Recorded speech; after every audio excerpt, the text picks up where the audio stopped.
Copy that. And I'll watch, and just give me a caption check. I'll be watching, and then we'll be all set. They're starting at 9 today.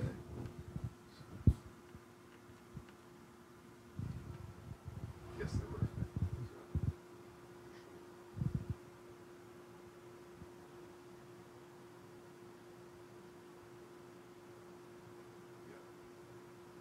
Okay. Well, here we go.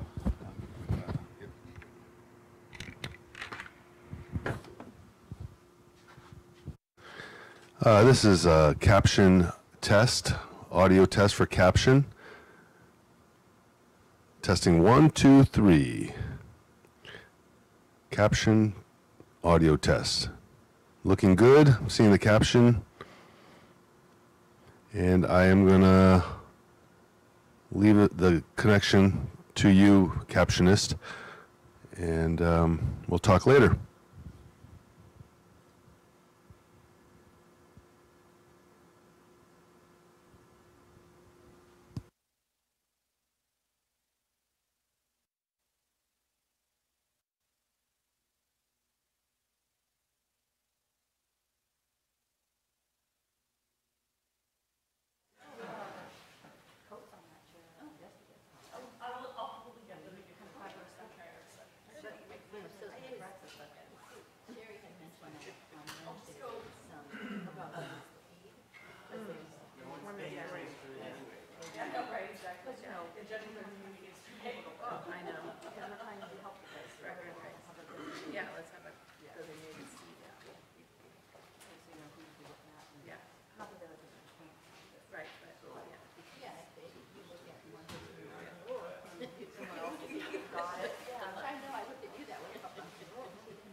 try? What's the, Can I, So Simon? that's the way. Okay, you're in line, Simon. so that's how it'll look on mine. I can't hear you. It's gonna look. Can I plug them in now? Yeah, plug that one. Okay. So I'm going back to your converter. I'm doing a test actually. Oh, okay, sorry. Simon's still on? He's on, yeah, I just can't hear him because my laptop is challenged. Hey, Simon. Oh, okay.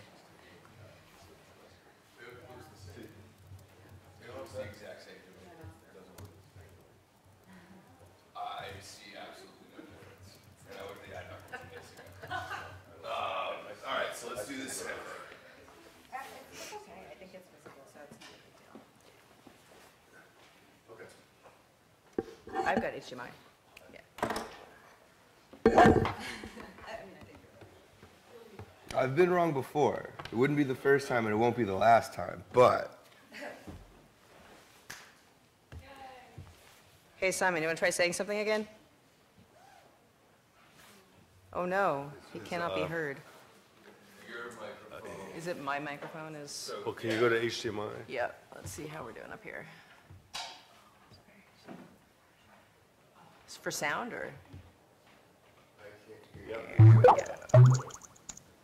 Now. Hello? Oh, is it in? Hello, I can hear you fine. Oh, we can hear you just a little bit now. I'm gonna turn it up here. Oh, that's Yeah, strange. we got you. Okay, probably when I'm giving the talk, so that I'm not echoing back, I will have to turn my own audio off. So just bear that in mind, that I won't be able to hear you while I'm giving my talk. But I'll turn it back on for the questions. He needs to do that. Um, He needs to. David, my sound guy, is recommending a mix minus for you. I don't know if that's something you can accomplish. He doesn't have a mixing board. He's just talking. You don't have a mixing board, never mind. No, sorry. Oh, hello, audience.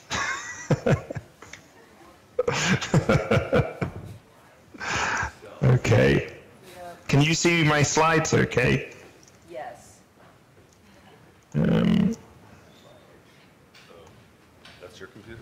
That's my computer. Oh, that's your computer. Okay. And did you want to look at your computer? Oh, no, I was just offering that as something to test. Oh. Right. I'm just going to have to turn.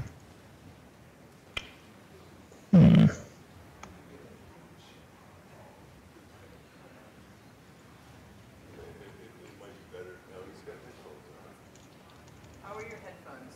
Are they helping with the noise from the room? What I'm doing is I'm just turning my volume very low, but I'll try and remember to turn it back up again for the questions. Does that sound good? Can you hear me fine? Yes, we can hear you very well. Can you hear us? Great. Yes, just about. Is he our first speaker He today? is going to be our first. Okay. Is he our moderator? You are?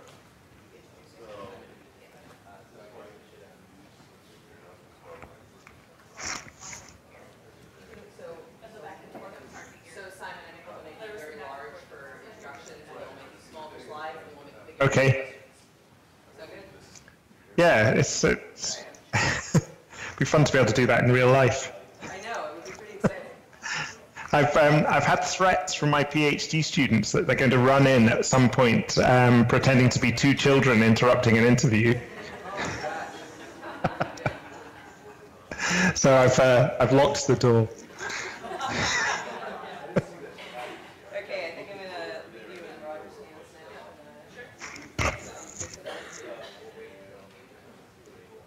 They're all playing this game about who's supposed to be next year.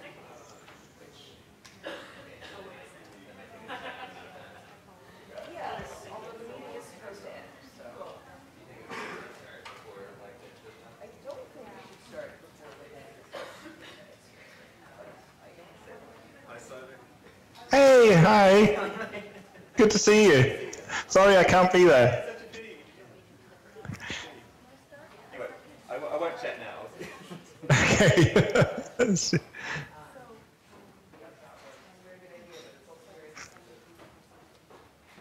also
No. business meetings going on, so everyone's trying to not be the host of CUNY next year right now. So there may be a bit of delay in starting. Yeah, it's fine. I've tried to keep my talk down to a reasonable length, so I wouldn't worry too much. Well, hopefully the delay will not be overly long.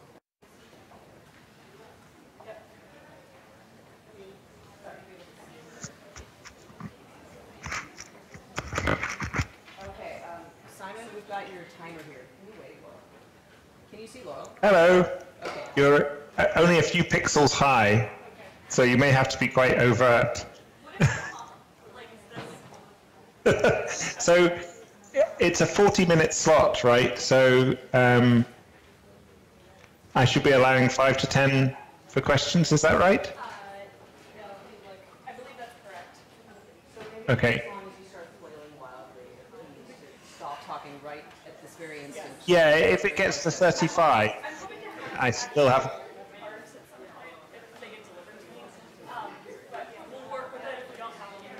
So, sorry, when are you going to dissipate at me? At 35? When you have 2 minutes left. So that would be for the 35 minutes or the 30 minutes. Sorry, I'm not sure I'm understanding. So you'll be left alone for the first 35 minutes? Yeah, right? yeah. And then Okay, that's fine. That's good. When it's just time to wrap up. Yeah. I'll start with Nice one. Thank you. Yeah. Thank you.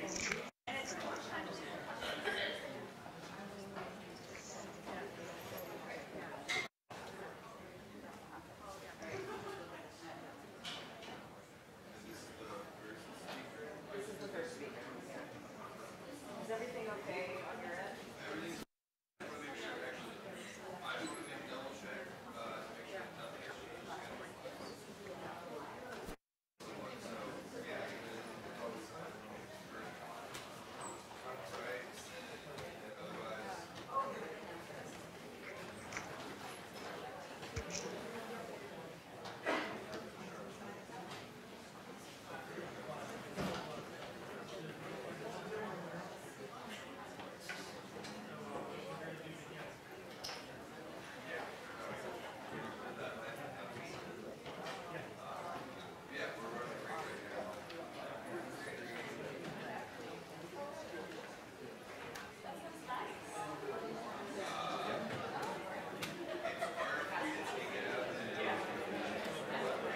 See, this is where you would come in. This way we can go in.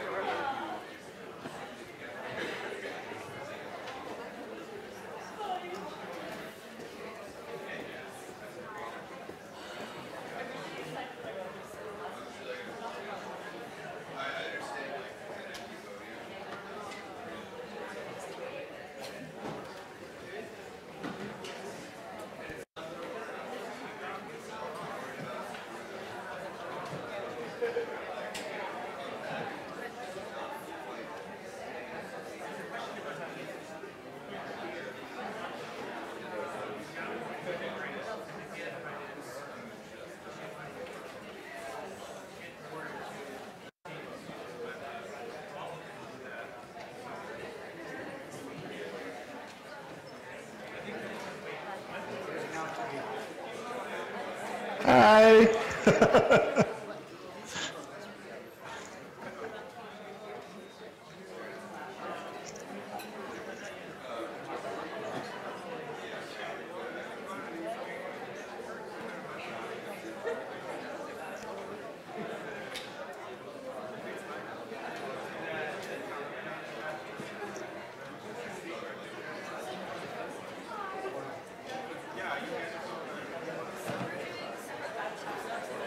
So basically, you'll plug in, it'll be one of these dongles that'll.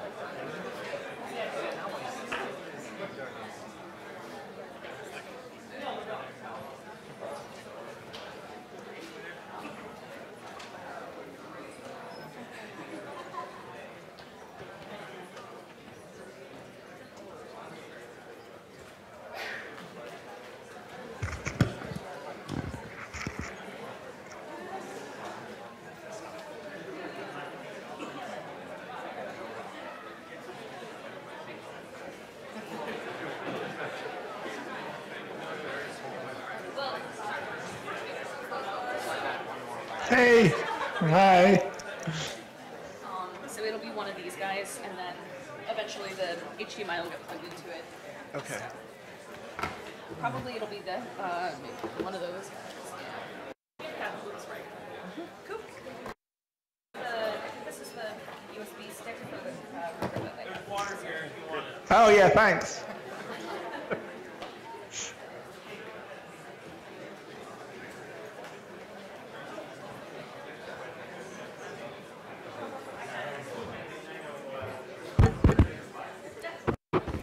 All right, we're ready to get started with the first talk session for today. So our next speaker is Simon Kirby. For many people, Simon's one of the first names that comes to mind when we think about models of language evolution, cultural transmission, iterated learning, the idea of a transmission bottleneck, many other concepts. And he's accomplished that stature through both influential ideas and a generous collaborative spirit. We've already seen a lot of references to work that he's collaborated on here. Today, he'll be presenting joint work with Yasemin Motamedi. Please welcome Simon Kirby.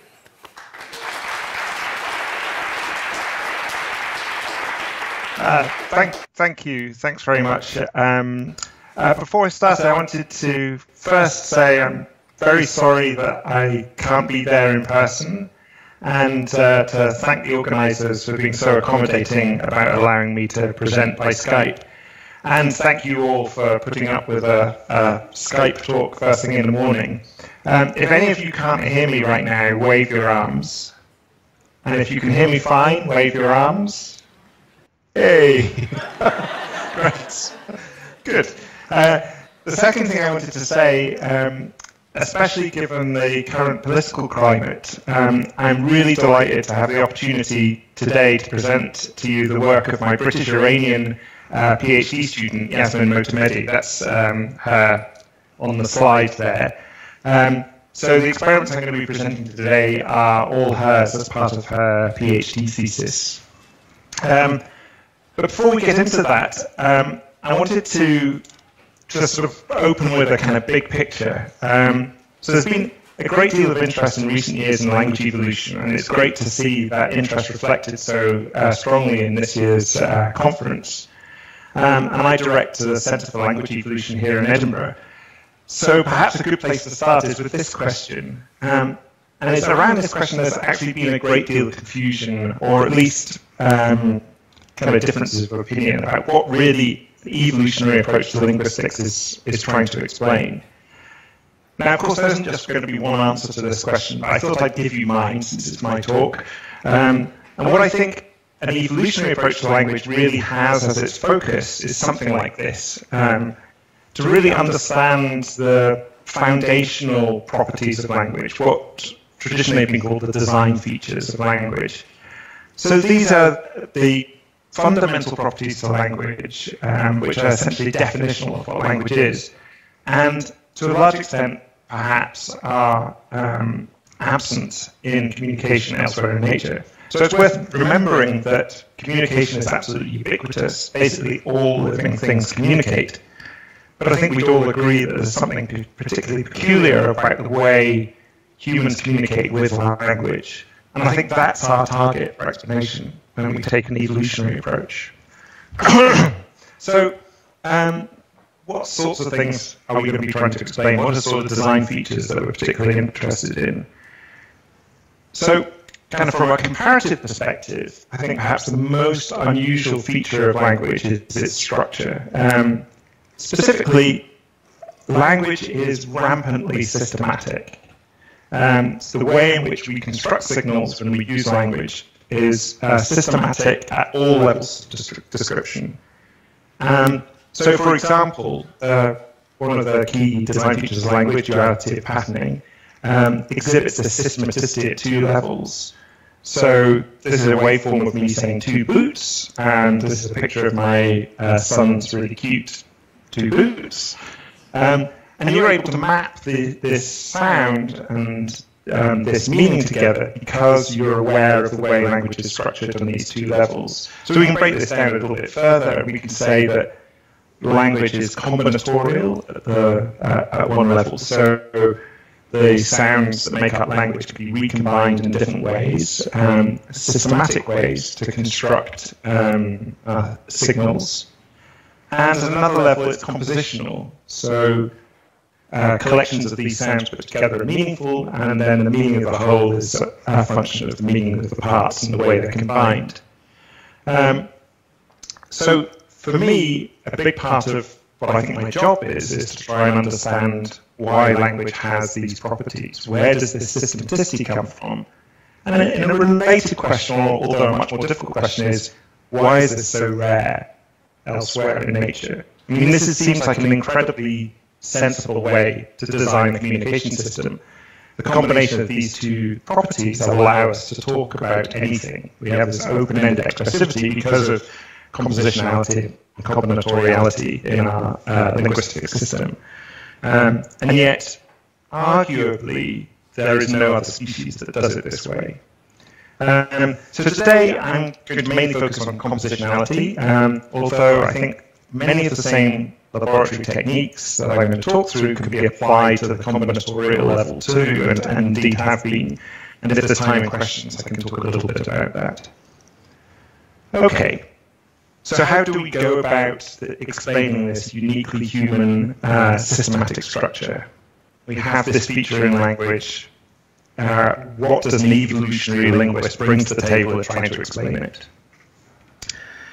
So, kind of one obvious approach is to say, well, this is a uniquely human trait. It allows us to communicate about open-ended things. It's apparently very adaptive.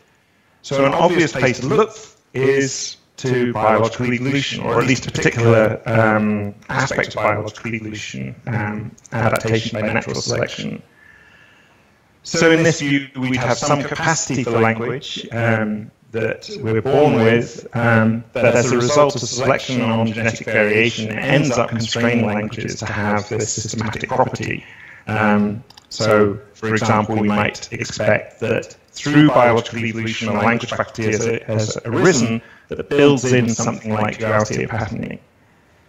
Now, I think that's an entirely reasonable approach to take, but it misses something very, very important about language as an evolutionary system. So, in this slide, we have process of inheritance here, genetic inheritance that's going on. But language is highly unusual in that it's a dual inheritance system. So in addition to this genetic inheritance, we have another thing going along in parallel to it. So the actual languages we speak are the result of a process that we call cultural evolution. And this is a very particular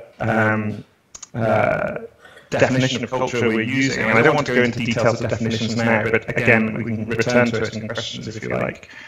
But what we mean here is simply that the languages we speak arise through a process of learning, and what we're learning is the product of other individuals learning in the same way. So we have cultural inheritance of language going on here from generation to generation through a process of learning and use, in addition to genetic inheritance.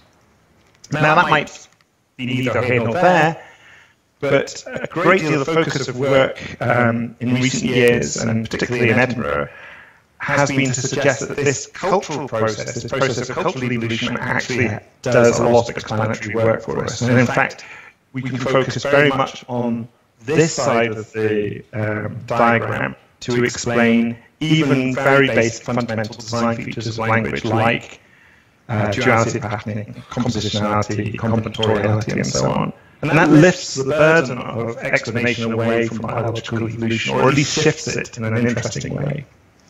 So that's what I'm going to try and convince you of in this talk, is that this process is the explanatory engine for structure in language. So how can we test this? How can we find out how or whether systematic structure arises through this process of cultural evolution? So one approach, and I think a very exciting and important approach, is to actually look at cases where this is actually happening right now in the real world. And these are the cases of emerging sign languages. So emerging sign languages are languages that have emerged typically in the last 100 years or so. We've got good evidence for cases of emergence. So these are languages like Nicaraguan Sign Language or Al Said Bedouin Sign Language, but there's a whole bunch of other ones. And these give us a window into this process of emergence, so going from a state where you don't have these properties, these systematic properties, one where we do. So we can look at these real-world cases and see the cultural process in operation and see how and whether we can see this systematicity emerging gradually in these cases. So examples of work in this area, work in Nicaraguan Sign Language, where looking at distinctions between nouns and verbs. So home signing kids show these distinctions, but they become more stable and more systematic in later cohorts of Nicaraguan Sign Language learners. Older sign languages, such as ASL, have relatively stable noun-verb distinctions. So, for example, in ASL, we'll see iteration of signs for nouns, but not so much for verbs. More so than in emerging sign languages. And finally, and very intriguingly and I think excitingly, there's some evidence that there are differences in this process of emergence in different kinds of populations. So contrast between Israeli Sign Language and Al Said Bedouin Sign Language. These are two languages that are roughly the same age, about 75, 80 years old, but emerged in very different settings. So Israeli Sign Language is a deaf community sign language. It's spread over a large area in Israel. Al Said Bedouin Sign Language is a village sign language. And what we see there is a contrast in the degree of systematicity and how clear and systematic these, for example, noun-verb marking is, with the deaf community sign languages showing much clearer, more systematic distinctions than the village sign language in this case. So I just went through that really quickly, mainly just to give you some hints that there is something interesting going on with this process. So it's not just that you get a language and as soon as it's there and as soon as it's being used, it has all of these properties all in place. There's something going on, it's potentially gradual, it might be affected by population structure.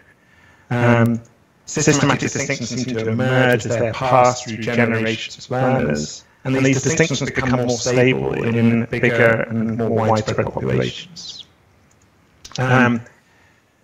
So this systematic structure seems to emerge and stabilize as languages are learned and used. So through interaction within the community and transmission to new learners of that community. So there's a kind of population effect through interaction and a generational effect through transmission. But we don't really know what role each of these mechanisms play. We'd really like to be able to understand them in more detail.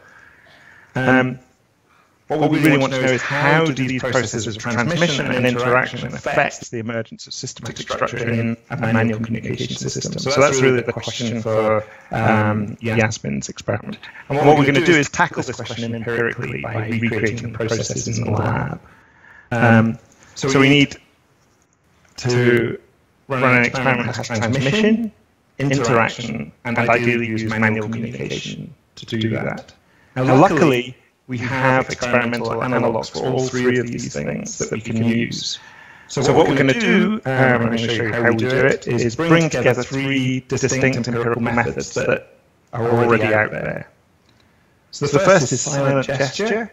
So this is a method where participants are brought into the lab and asked to communicate about meaning using only their hands and no speech. And the idea here is it reveals biases by seeing what strategies are used when participants improvise communication using only gesture.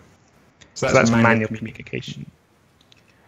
We're going to look at interaction using communication game methods. So we have pairs of participants coordinating with each other on a set of conventions, creating a set of conventions through coordination to communicate in a direct match task using manual communication. And finally, iterative learning. So we have the output of one participant's productions become the training input for the next participant in the lab. And this allows us to see how strategies are shaped by transmission over multiple generations of participants. So what we're doing here, what Yasmin did, was bring these methods together, but all of these methods are already out there and used in the literature. But this allows us to bring the techniques together. Okay, so in a bit more detail, we have main stage of the experiment, which I'll explain quickly first. So we have pairs of participants, and they're organized into transmission chains. We have 5 generations in each chain, and I'm going to show you the results from 5 chains. So there's 5 generations. What happens is that we have 2 pairs of participants, and they're seated in separate booths in our lab in front of cameras and screens. And we've developed software to stream video selectively between booths that allows us to control when and how participants can see each other. And they can have their gestures recorded as they're streamed. When the participants are communicating, one person is the gesturer and has to convey a meaning, and then the other person is a guesser who has to select that meaning from an array to indicate what they think is conveyed, and then there's feedback. And then the roles switch. So that's the communication phase of the pair of participants. Before they communicate, they're trained by showing gestures produced by the previous generation. So one person from the previous pair of participants, the gestures that they produced while communicating are used as the training language for the next pair of participants in the lab. And so that allows us to model the process of interaction and the process of generational transmission.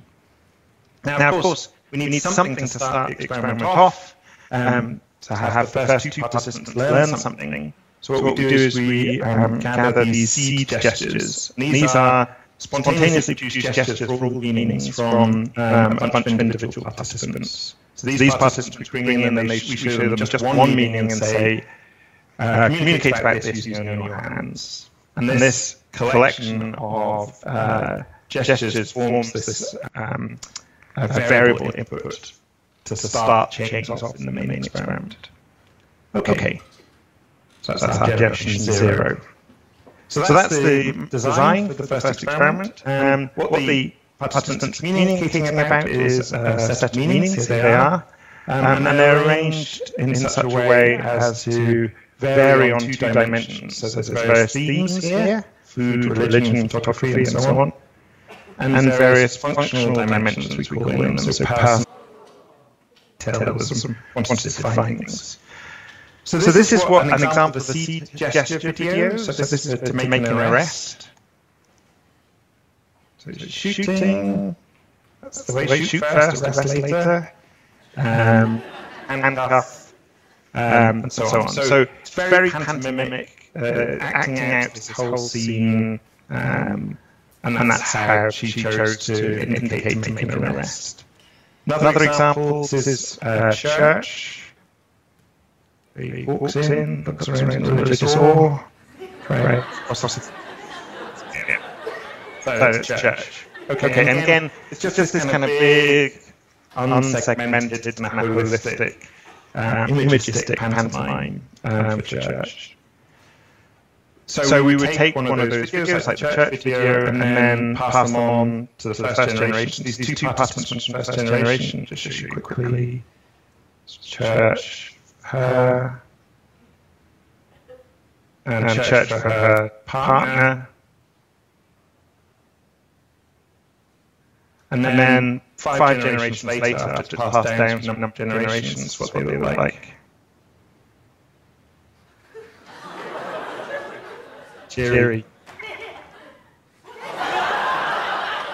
So I think you get a sense that something has changed. But we get a much closer sense of what's going on if we look at a range of gestures. So I'm going to show you a whole bunch of videos at the same time. Don't be alarmed. So I'm just taking a slice here out of the meaning space. So all the person gestures. And this is generation 1. And then they're going to loop. Now, they're probably really small on your screen, but you can probably see there's a whole diversity of strategies he's using. It's all still very pantomimic. There's lots of stuff going on. They're quite long. They're kind of florid in some way. Okay. So that's typical generation 1. Here's what they turn into 5 generations later.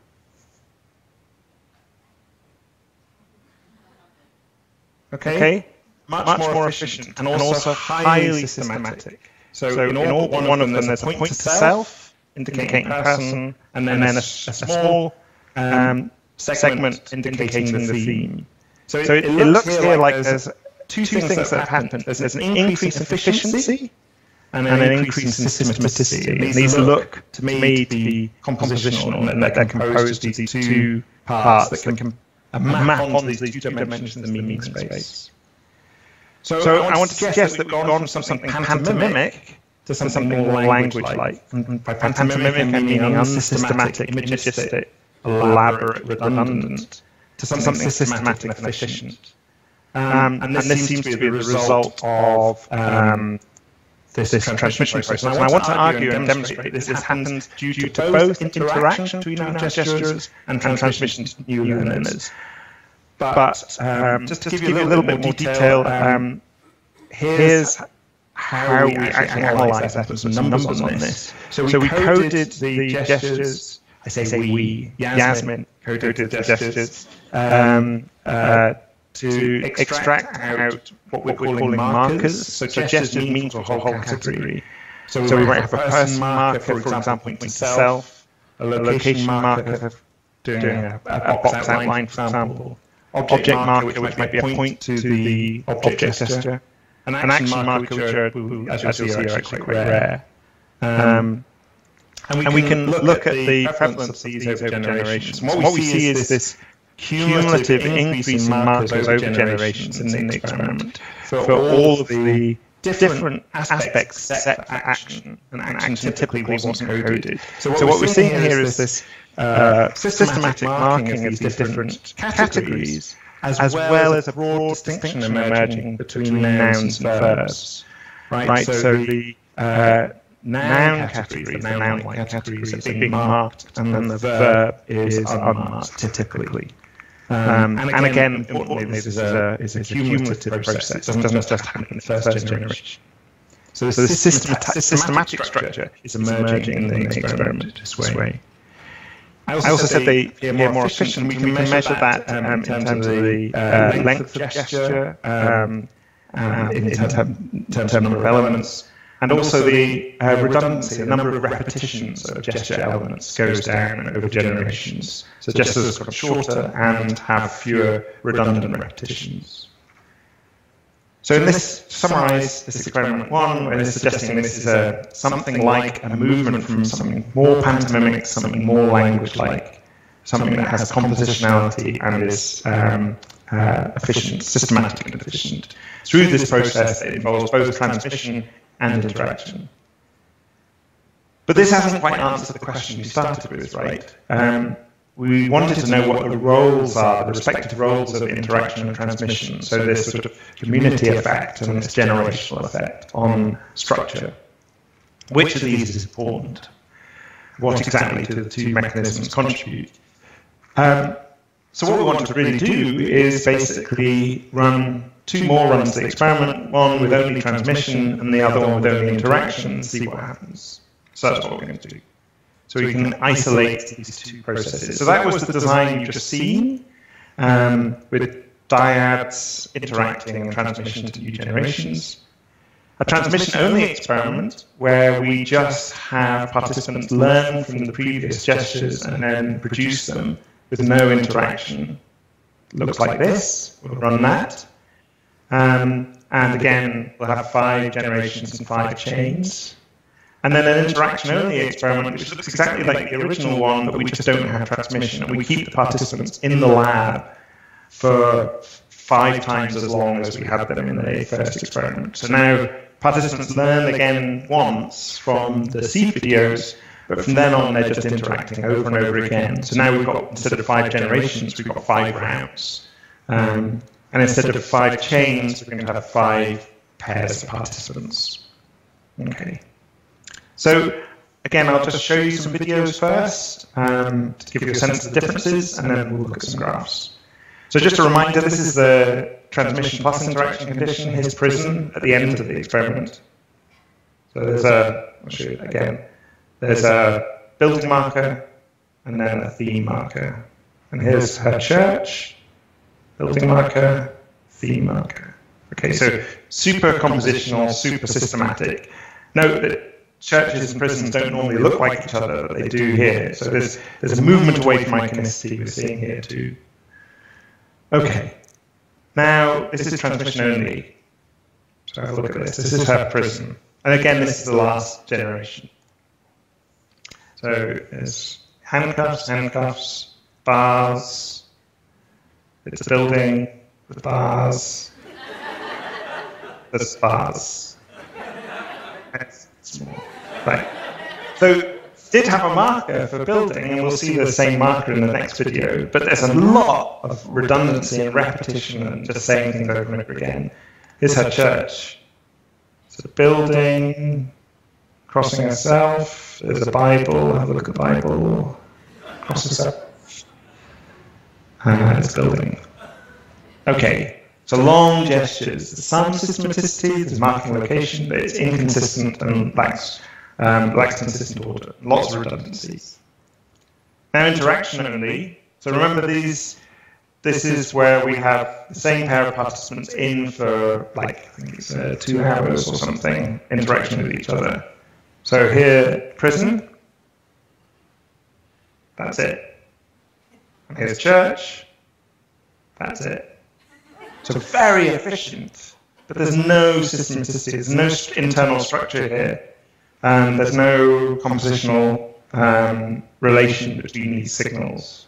So what this shows us is that these two pressures do different things.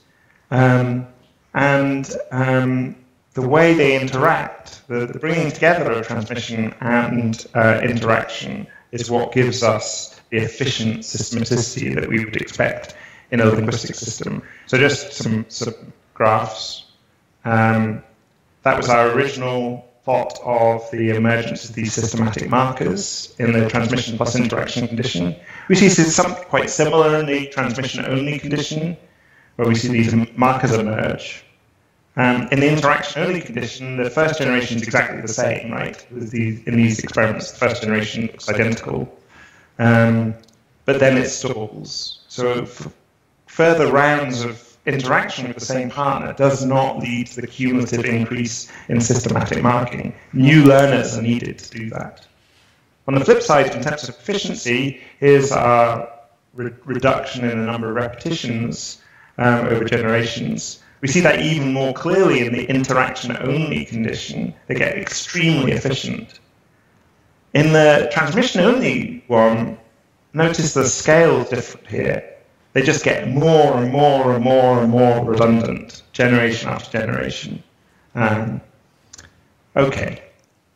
So just to summarize all of that I've shown you, in the first experiment, interaction and transmission together led to the emergence of language-like gestures that were both systematic and efficient. In the transmission-only condition, we get systematicity in terms of these markers, but it's hugely inefficient. We don't get this kind of efficient, non-redundant system. Interaction leads to extremely communicatively efficient signals, but there's no systematicity. So it's only when the combination is in play that you get the structure that we might expect.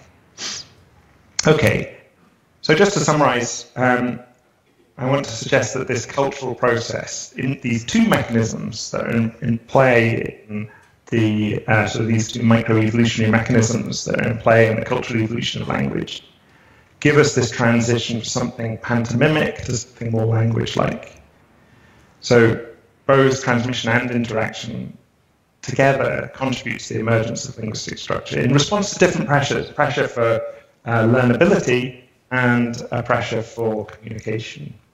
And neither alone, I would argue, would lead us to linguistic-like structure. So both of these pressures are required for widespread, systematic, and communicatively efficient structures to emerge. Now, sort of zooming out a bit, this experiment of the estimates, I think, fits into a bigger picture that we're trying to put forward, which is that processes of cultural evolution can explain the origins of even these fundamental structural design features of human language. So what I mean is these properties of language without which then it hesitates to even call it a language, right? These are definitional properties. We don't necessarily need to reach to biological evolution to explain the origins of these, or at least that's not the whole story. So these microevolutionary processes, such as transmission to new learners and interaction in communicative partners, are really the engines of system formation for language. And actually, in other work, we're doing engines of system formation in other cultural systems, such as music. Now, we can observe these processes. We're incredibly fortunate that we can observe these processes happening in the real world in emerging sign languages. This makes emerging sign languages the most important data for the study of language evolution, in my opinion. So these cases, these real-world cases, help us generate hypotheses about the origins of structure. But I think they should be usefully paired with lab techniques. So the lab techniques act as a kind of partner to the real-world studies. So we generate hypotheses by looking at what's happening in the real world, and then build lab analogs of those processes in order to test these hypotheses. Now, I started by saying that things like duality of pattern are uniquely human, and that led us to think the biological explanation is a good one, right? We want to understand why only us. And I seem to have left that question hanging. So if it's just this cultural process that can explain the origins of structure, then why aren't we seeing it everywhere in nature? And I think the answer to that is the other thing that's very, very unusual about human language compared to communication in nature, and that's that it is culturally transmitted. Cultural transmission of communication is rare, it's not non-existent, but it's rare in nature. So really, where we should be asking for help from biological evolution is not to understand the specific structural properties of language, cultural processes might give us that, but rather explain why we have a culturally transmitted communication system in the first place. And that's it. Thanks.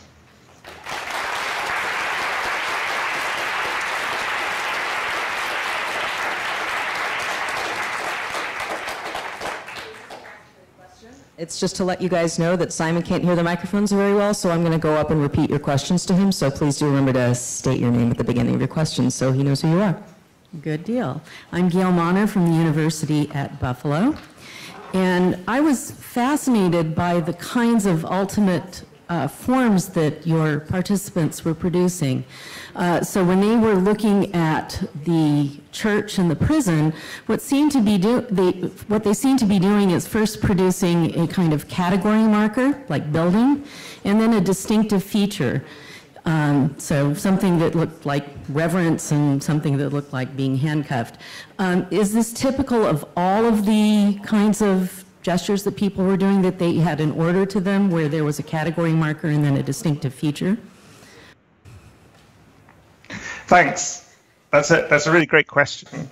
It is very consistent across different chains in the experiment. So this is a table showing the order of function first and theme first in the three conditions. And it doesn't look like there's particularly consistent differences across conditions or generations, and that it generally, except in the case of objects. And the reason for that is fairly obvious, because the object marker was often a point at the object. So if it's something like, I don't know, hairdresser, or let me think, like scissors or something like that would be kind of scissors gesture and then a point. So the theme has to be set up first before the function is added.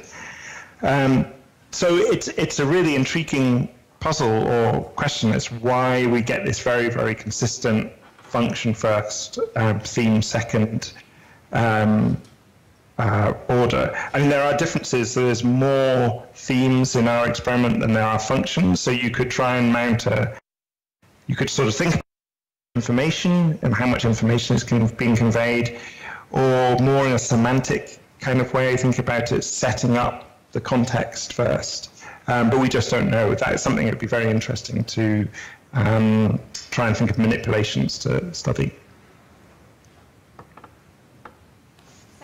This is Iris Barron. Beautiful work. You definitely demonstrated how social context promotes the use of language. It's another thing to show that it promotes knowledge of language, and people do come to your experiments with knowledge of language, and we know from existing work that people transfer knowledge of spoken language to sign language, and I'm talking about specific principles. So I'm interested in your reaction. Yes, it's always a shame that we have to use language users in our experiments. Frustrating. I would say, I mean, there are, okay, there's kind of two slightly defensive takes I could have on this. So firstly, just looking at the experiment itself, looking at the differences between the different conditions. So it would leave maybe slightly puzzling why we get these distinctions if what they're doing is transferring the fact that language is compositional onto their behavior. So why do we only get the really language-like solutions in the case where we've both got transmission and interaction? I mean, that's maybe not a super strong response to that. We have other experiments where we have something that's even more like the spoken modality, where we get the same kind of thing, where it's only when both transmission and interaction are in play do you get something language-like, which makes me feel like people aren't just imprinting onto the outcome, the language they bring to the task. There's also work by people like Marika Schoustra here in our lab, where she shows that there's remarkably little transfer, at least in terms of word order, from the spoken language of participants to what they do in silent gesture tasks. So there's some reason to be skeptical that that can be the only thing that's going on here. We also have some modeling work, I didn't have time to talk about it, where obviously with a computer model we can make sure that the agents don't have a pre-existing language. And again, in that work, it seems to be it's the combination of learning plus interaction that really drives the emergence of these efficient systematic systems.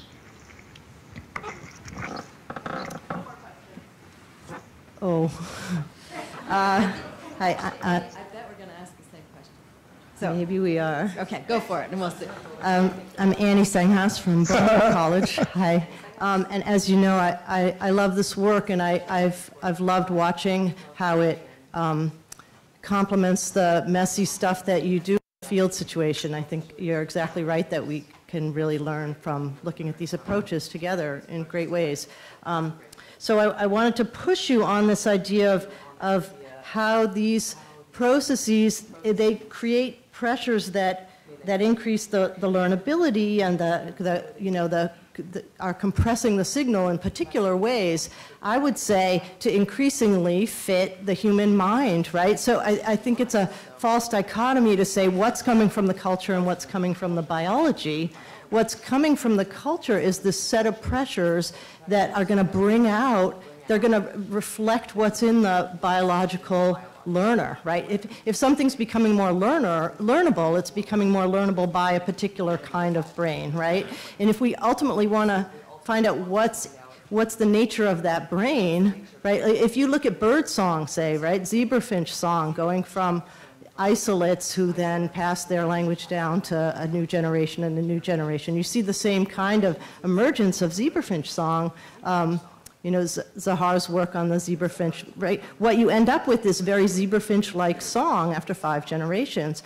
But you don't want to say that came from the culture of the zebrafinch. It came from the brains of the zebrafinch, right? It came from repeated iterations of passes through zebrafinch brain, and zebrafinch brains produce this kind of song. They've evolved to produce this kind of song.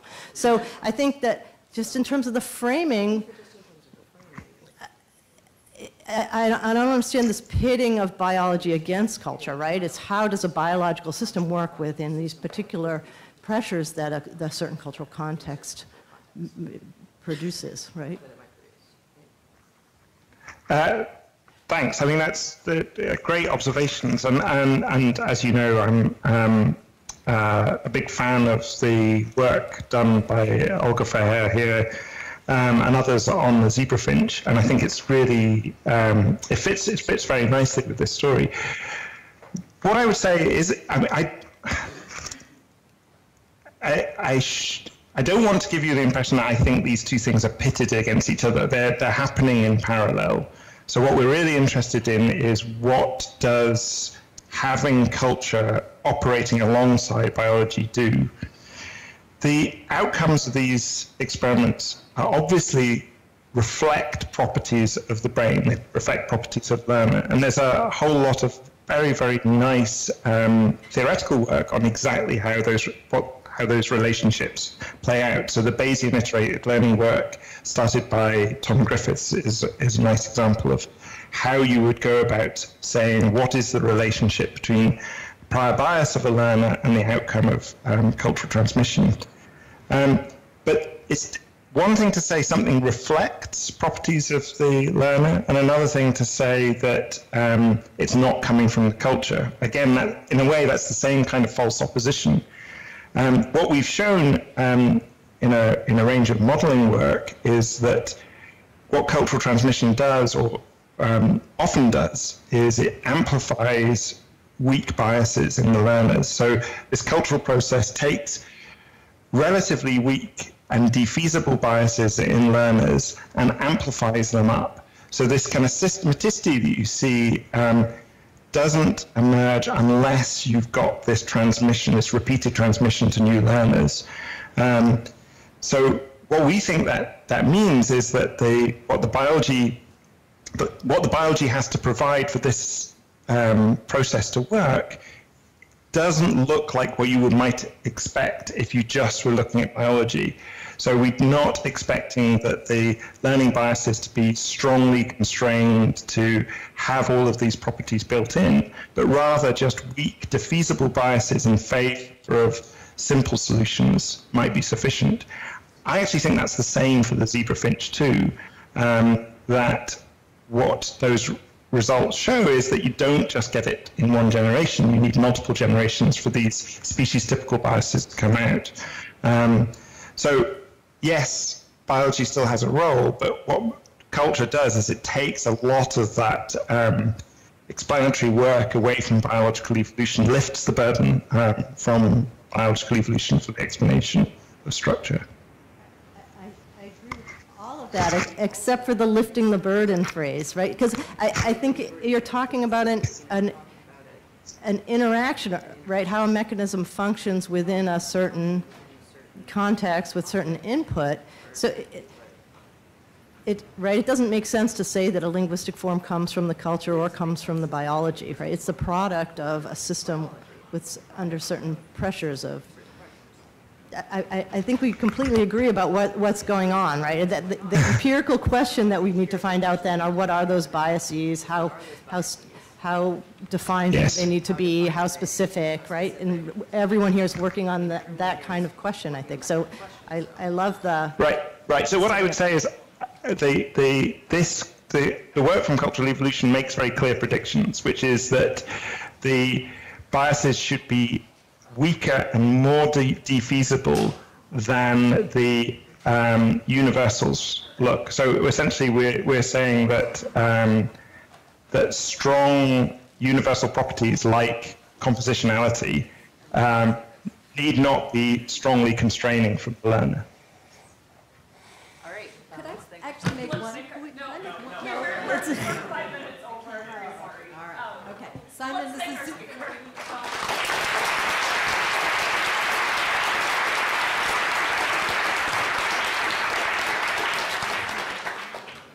Our next speaker is Rachel Riskin. She'll be telling us about syntactic variability and within speakers, when to and when to generalize. And I did that too fast, as always. I always talk too fast. That's fine. You good? Actually, where's the...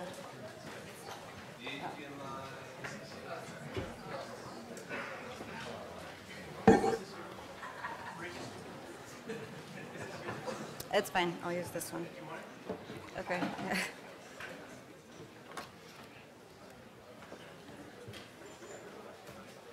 Is it this one? Yeah.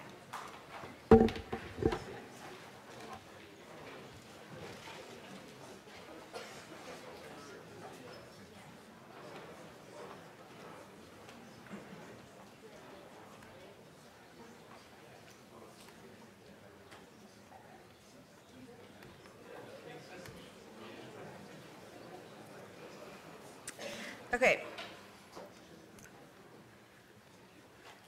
Is this working? Maybe? Yes. Okay. So in the speech recognition literature, it's pretty well established that listeners are sensitive to the statistical properties of the input and that they adapt their comprehension to the local context.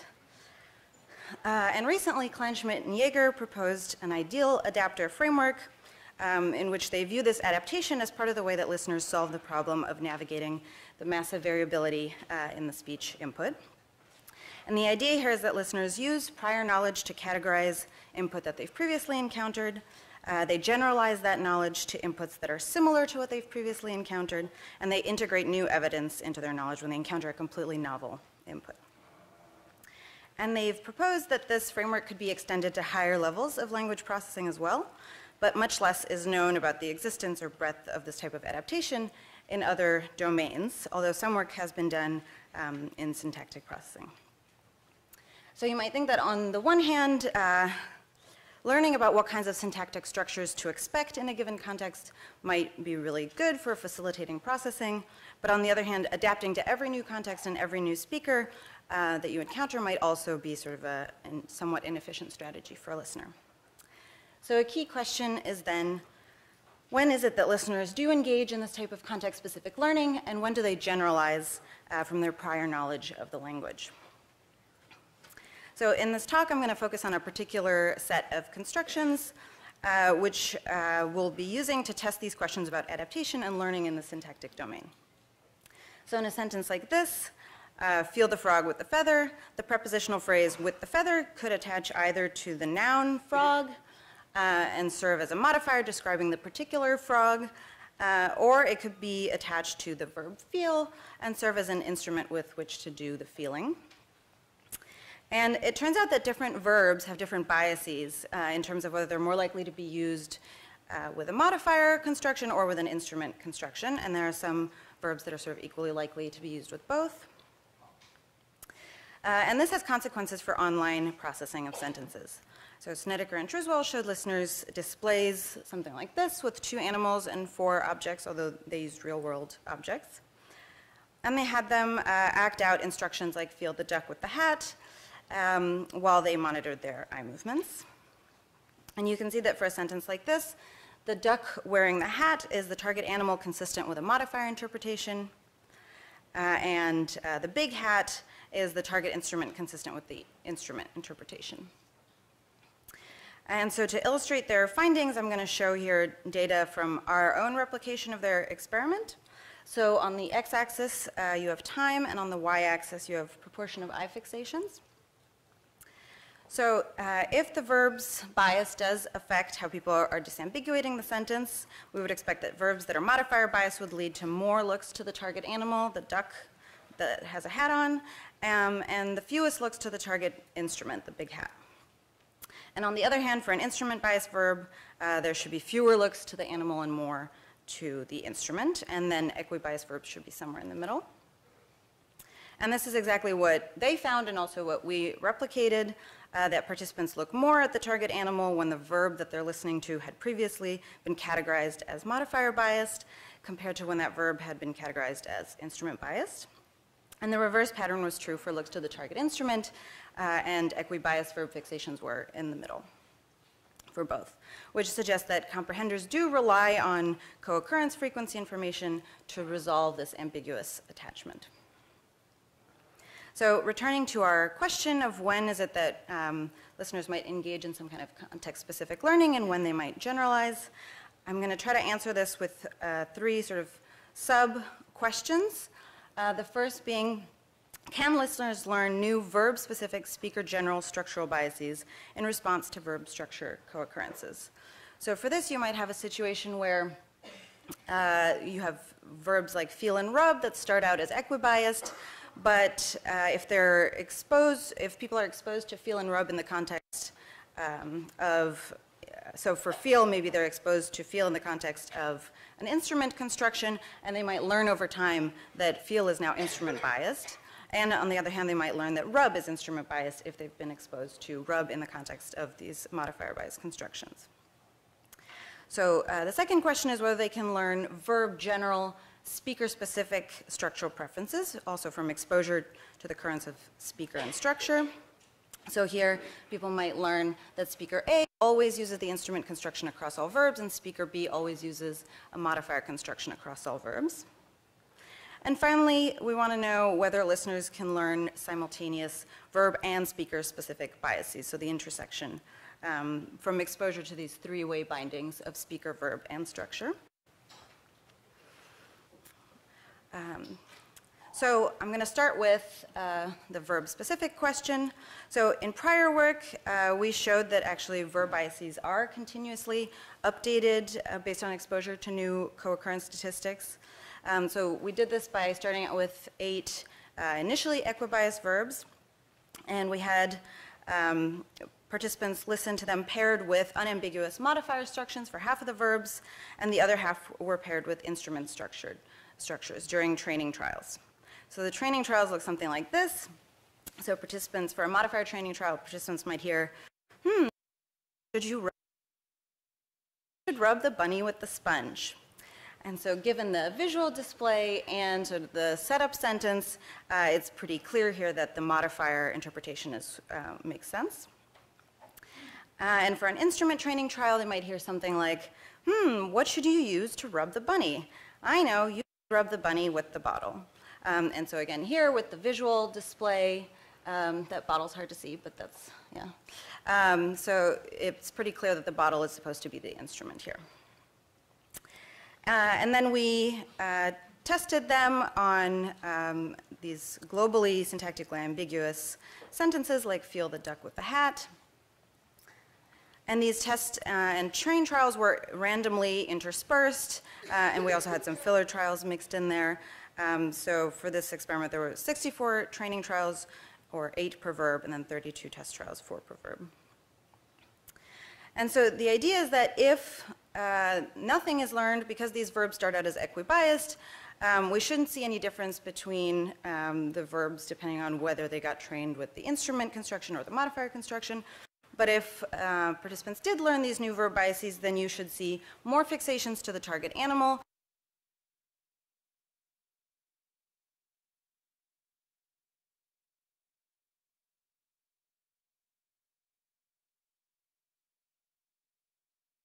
what we saw. So it does seem like listeners were learning these new verb biases and making more fixations to the target animal, and the opposite for fixations to the target instrument. And we saw the same pattern in the clicks as well. So they were asked to act out these actions. And so we recorded what was the first clicked on, and they were more likely to click on the instrument if trained verb than if it was a modifier trained verb. So we do have some prior evidence that adults' verb biases can adapt as a result of language experience. Adaptation may not be limited entirely to syntax. It might have an impact on semantics as well, but that's not what I'm sort of testing here specifically. But critically, we see that listeners do seem to continually track and use co-occurrences of verbs and structures. So our goal here for the first experiment was to replicate this finding and demonstrate that it generalizes to a situation where we have two speakers who have the same set of biases. So we use the exact same set of verbs, except now we have two voices that we recorded, one male, one female, both with a Midwestern American English dialect. And so both speakers either use the modifier construction with half of the verbs, and then they use the instrument construction with the other half. And the training trials look exactly the same, except that now they're switching off. Same for the instrument training. And again, we're using the globally ambiguous sentences as our test trials.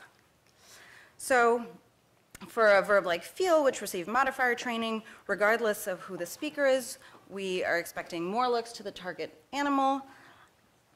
And for a verb like rub, which received instrument training, regardless of who the speaker is, we expect more looks to the target instrument.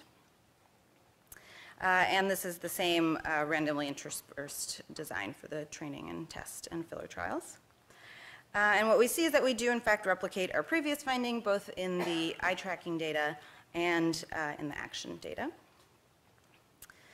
So we have some pretty good evidence that listeners are able to learn these new verb-specific biases.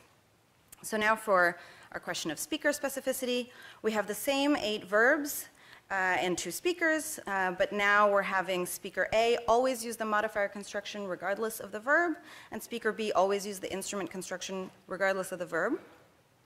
And we're using the same test trials. So here, across verbs, when speaker A is talking, we expect more fixations to, clicks on the target animal. So I should mention that this was done on Mechanical Turk, so there's not eye tracking data for this particular experiment. And so for any of the verbs that when they're spoken by speaker B, we expect more clicks on the target instrument. And here, because it was on Mechanical Turk, we didn't include fillers just to sort of fit in a reasonable time frame. And we do see that people are more likely to click on the big hat, our target instrument, when the speaker that they're listening to had always been using the instrument construction compared to when that speaker had always been using the modifier construction. And this is consistent with prior findings of speaker specificity of syntactic expectations. So now for the intersection of the two. In our, so we took the same 8 verbs as before and the same 2 speakers, but now speaker A would use the modifier construction for half of the verbs and the instrument construction for the other half, and then speaker B would have the exact opposite set of verb biases. So now for a verb like feel, if speaker A had used this in a modifier construction, we expect more fixations to the target animal, but for the same verb, if speaker B had used it in an instrument construction, we might be expecting more looks to the target instrument. And the exact opposite mapping would be true for a verb like rub, which got the opposite training. And again, this is the same sort of intermixed training, test, and filler trials. And this time we don't see any evidence in our eye movement data that participants are learning these new speaker plus verb biases. And we don't see it in the actions either. So this sort of suggests that maybe they're not learning these biases, but we were a little concerned because we had maybe tried to teach them something slightly more complicated, and so maybe it's just that in this situation we're not giving them enough exposure compared to the previous experiments. So we ran a 4th experiment in which we used only 4 of the verbs, but otherwise the design was the same. So we had speaker A use 2 of the modifier construction. Used 2 of the verbs in an instrument, speaker A used 2 of the verbs in instrument construction, and then speaker B had the reverse set of biases. And so here the design is the same, except that now there's double the amount of exposure for each verb. And yet we still see no evidence of learning here in the eye movement data or in the action data. So of course we can't sort of definitively say that there's no case in which they might be able to learn these types of verb plus speaker-specific biases, but certainly within our paradigm, this doesn't seem to be the case. And so to sum up, what we've shown is that exposure to new statistics in the environment can lead to adaptation in expectations about lexicosyntactic biases and potentially semantic biases as well. But in situations where these new verb structure co-occurrences vary by speaker, this doesn't seem to lead to the same type of adaptation. In fact, people seem to generalize across the speakers. So why might we not see adaptation in this latter case?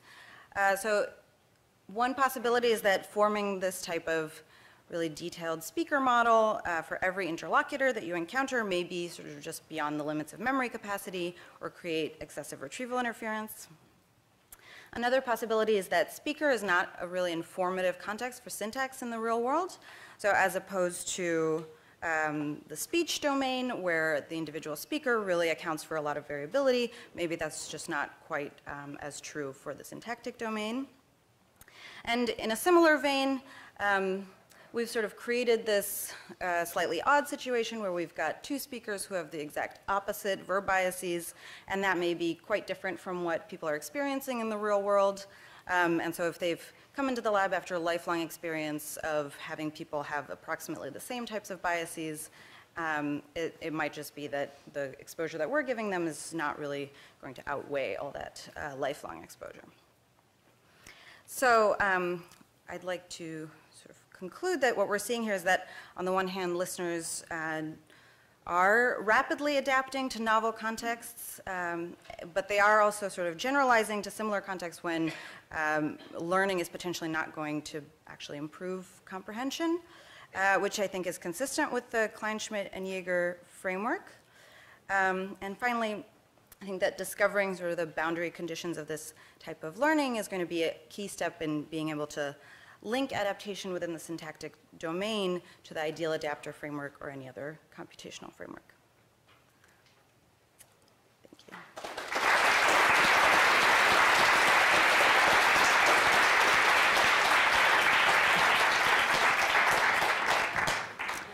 Hi, Yiting Huang, University of Maryland. This is really lovely work. I guess I was thinking a little bit about how adaptation in adults is related to learning in children.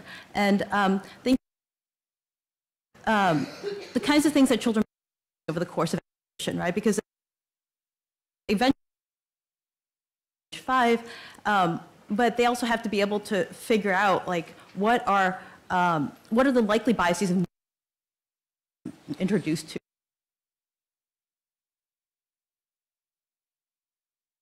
What kind of interpretation might I say as a first pass? And I was thinking a little bit, of how these data might speak to children, might be tracking the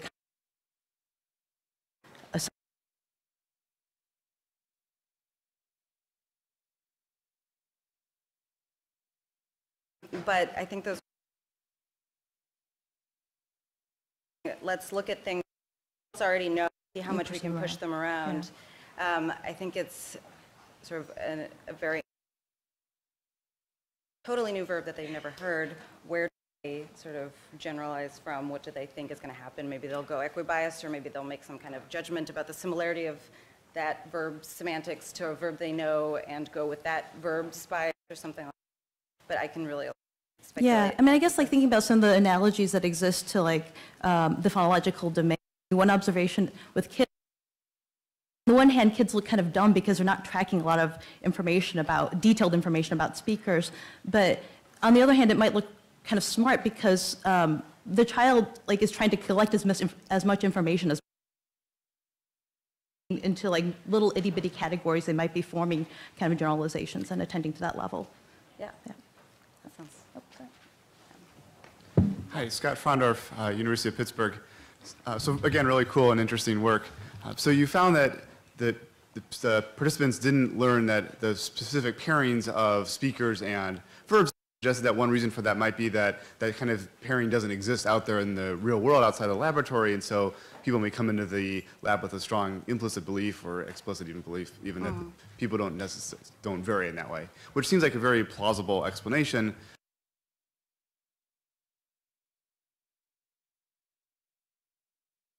So that seems like a very explanation, but of course we like data. And so I was wondering if you knew of any analyses that, like corpus analyses that investigated to what degree these verb biases do or don't differ across talkers. Is Cocker an informative context in this case that either you had done or that somebody else has done? Do you know of anything like that? No.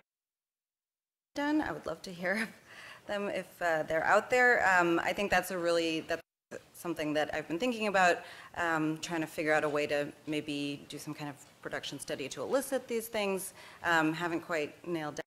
I think that's absolutely sort of would be really complex. Thank you. Yeah. Cool. Thank you. Hi, Gail Monner from University at Buffalo. So I'd like to actually take a different tack from what Scott just did, which is that your last experiment is remarkably reminiscent of Snyder and Schifrin's automaticity learning experiments, right? And so what they show is that in a very different domain, that people can become really fast and good at detecting or retrieving information as long as the mapping between the signal is consistent. They can't learn variable mappings even when you get them thousands of trials. So what you may be finding, and that may be relevant, is that oftentimes when we become very good language users, part of what we're doing is becoming very automated in our processing. But that automaticity actually has to stand on the fact that we have to have somewhat very consistent mappings. And so that maybe what you're actually showing in this last experiment is just something that's shown in general cognition, which is that variable mappings can't be learned. Maybe, yeah, I'll have to look at that more. Thanks. I'm Sharon from University of Rochester. So in your training trials, you actually create a context that bias the use of the verb. So then the learning is about in this context, this verb is used in this way, or in this context, this speaker used this verb in this way. So if you test out of the context, right, it's not intuitive why I should generalize this knowledge outside of this context to this speaker, how this speaker used this word, right? That might explain why you don't see speaker-specific preference, adaptation, because you're testing out of the specific context you train them with. The context is very similar. I mean, we had all kinds of different animals and instruments and things in the different training trials, so it's not like they always saw the bunny in the bottle when they were getting training and then some different set of items for the test. I mean, it was all sort of Yeah, I mean for when I say context, I mean the sentence before the target sentence. Yeah, it says okay, I want you to fill the animal with something. I want to use this to do something. So that kind of context bias the use of certain word by a certain speaker within this context. But if you test it out of the context, right, the listener will be uncertain whether the talker will use the verb in the same way in another context. So but they do learn it in the verb bias experiment. I'm actually surprised that they learn it, right? You're surprised? Yeah, but because it's not within the same context. You're using a word out of the context they are adapting to. Yeah. Yeah, I didn't think of it as a different enough context, and I guess the data suggests that neither do the participants. But thank you. Thanks. Are you quick? Well, mine is quick. Eva Ivanova, University of Texas at El Paso. Really nice work.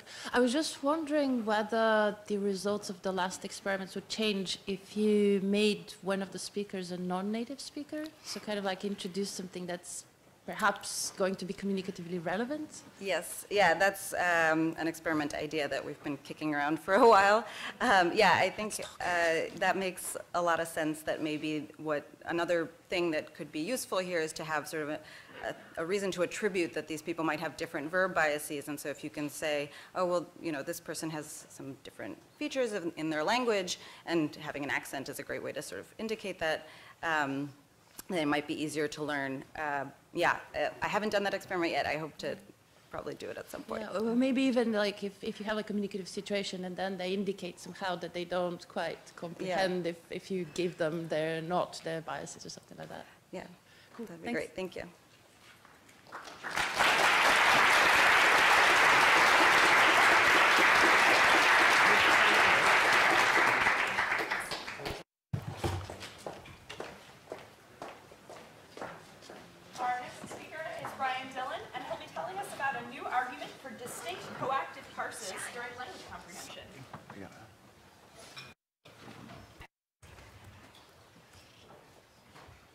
Apologies. Okay.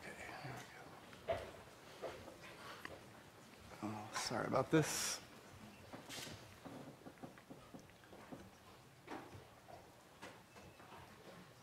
Sorry, Laurel.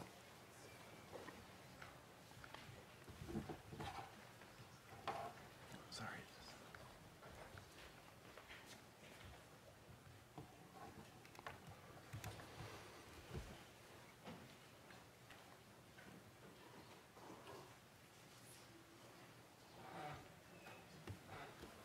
Okay, there we go. Apologies. So, hi, yeah.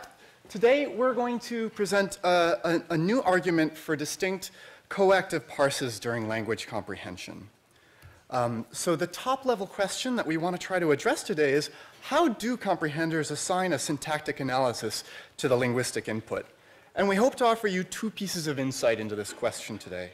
So first, we're going to present new evidence that comprehenders can maintain more than one active syntactic analysis at a time.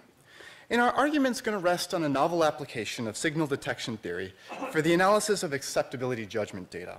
So the second thing we hope to show you today is how signal detection theory can be used to analyze this type of data, and this is a methodological tool that we think might have broader applications beyond the specific issue we're going to address today.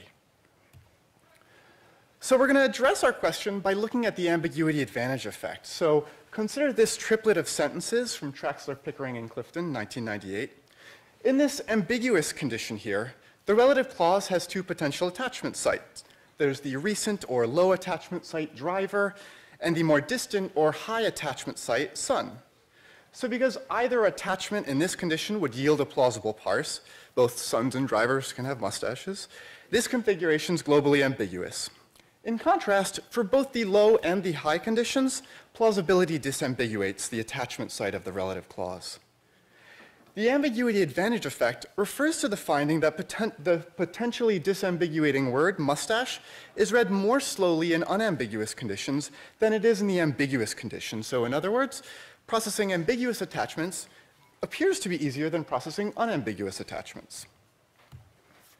So there have been a number of models put forth to explain this effect, and one class of models explains it by appealing to a serial but stochastic parser. So on this view, the parser probabilistically chooses an attachment site on every trial. So when you get to that, the left edge of the relative clause, it's either going to be attached high or attached low with some probability. On this model, the ambiguous condition will always seem plausible, because both attachments are going to give you a plausible interpretation. However, in both of the unambiguous conditions, there's some probability that on any given trial, the wrong attachment, that is, one that ends up being implausible, will be made. So on some trials, the parser's effectively garden pathed into an implausible parse, triggering some sort of reanalysis. And the idea is that it's this reanalysis that drives the reading time slowdowns that we see. An important consequence of this view is that on any given trial, the unambiguous conditions should be either very easy to process if you made the right attachment, or very difficult to process if you did not. So the mean RTs that we see in those conditions are an average of very easy and very hard trials. However, there's an alternative class of models that offers a very different type of explanation for this effect, relying on essentially parallel parsing models. So for example, Roger Levy's 2008 surprise model explains this effect by allowing multiple coactive parses to jointly contribute to expectations about probable upcoming lexical items. So in the ambiguous case, if we take mustache to be predictable to some degree, given son and driver, it'll have an overall lower surprisal value in the ambiguous condition than in either of the unambiguous conditions, where that's going to be a relatively higher surprisal value because that word is only predictable on one of the two parses. And the idea is that it's this difference in the relative surprisal value that drives the reading time slowdowns in these conditions. Alternatively, in the underspecification model advocated by Sweats et al., the parser can kind of underspecify that relative clause dependency by constructing multiple shallow parses in the ambiguous condition, and the unambiguous conditions actually trigger a costly determinate attachment process, and that's what causes the reading time slowdown in the unambiguous conditions. So a number of researchers have pointed out that one important empirical diagnostic that would tease apart these two broad classes of models would be bimodality in the response distributions. So recall that that serial model of the ambiguity advantage effect holds that on any given trial, the processing that relative clause is either going to succeed or fail on first pass parsing in what should be a more or less categorical fashion. There are going to be hard trials with garden paths, easy trials without. That's not true of those parallel models I mentioned, which predict that the difficulty we see in those unambiguous conditions should be present in all trials to some degree. So as indicated by the quote I've put up here, variable choice, that is serial and stochastic parsers, critically predict bimodality in response measures, whereas surprisal and other parallel models do not. This is the jumping off point for our study today. And what we want to ask is this targeted question: does the difficulty associated with unambiguous sentences derive from an underlying process that's essentially continuous, or one that's discrete and bimodal? So we address this question today with a new approach, and so as a number of people have pointed out, diagnosing bimodality in reading time measures is difficult, and so this might seem like a daunting prediction to test, and today what we're going to do is look at a different dependent measure. We're going to look at speeded acceptability judgments and analyze them in a signal detection theory framework to try and get at this question. To preview our outcomes, our key empirical finding that we're going to give you guys today is that the ambiguity advantage effect holds in acceptability judgment measures as well as online reading measures. And second, modeling of our data suggests that this effect, the ambiguity advantage effect, is best characterized as a penalty that affects all trials to some degree. So a model-derived consequence of our findings is that it's likely that multiple parsers can be coactive at once in comprehension. Before we get into it, let me just introduce the linking hypothesis that we're assuming at the outset. So we're going to be looking at speeded acceptability judgments time-locked to a particular word in the sentence, and we're going to assume that that judgment reflects the state of the parser at that point in incremental processing.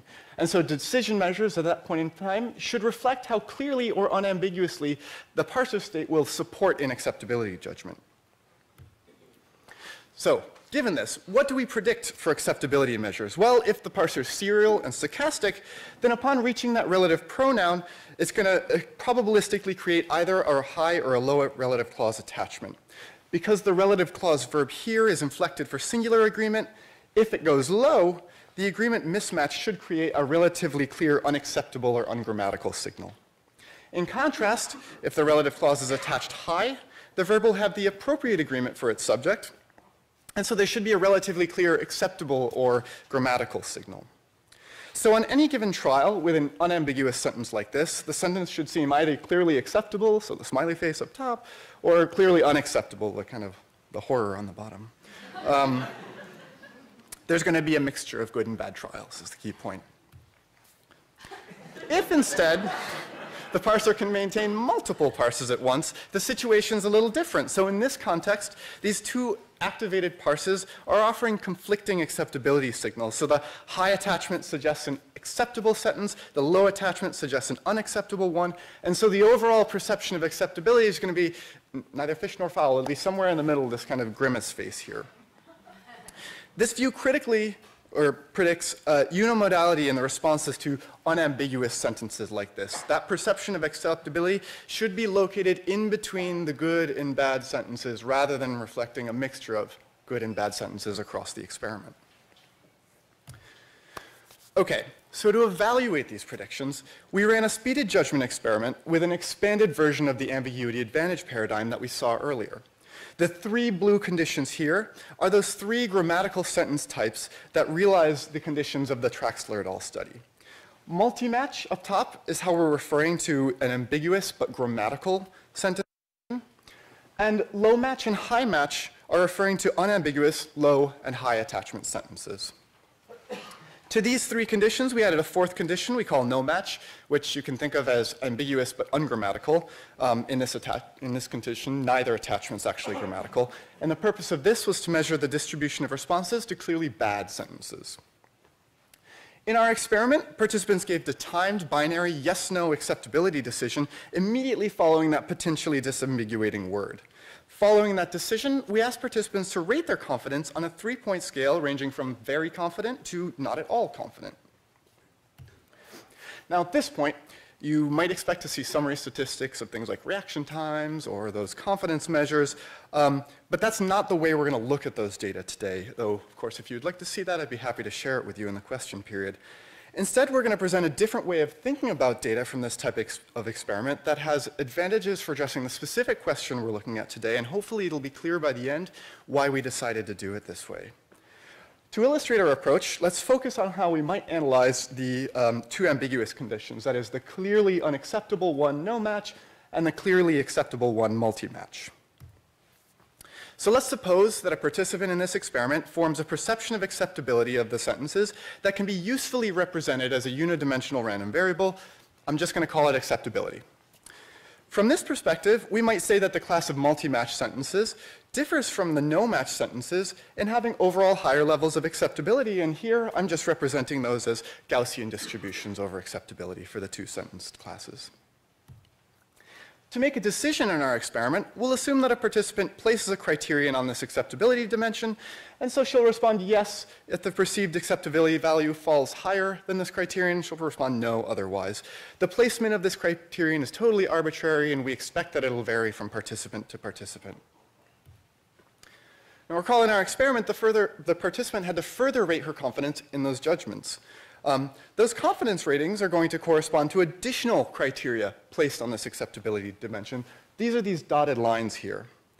The central intuition represented here is that the participant's going to require a fairly strong or clear acceptability signal in order to give us a very high confidence acceptable or yes response.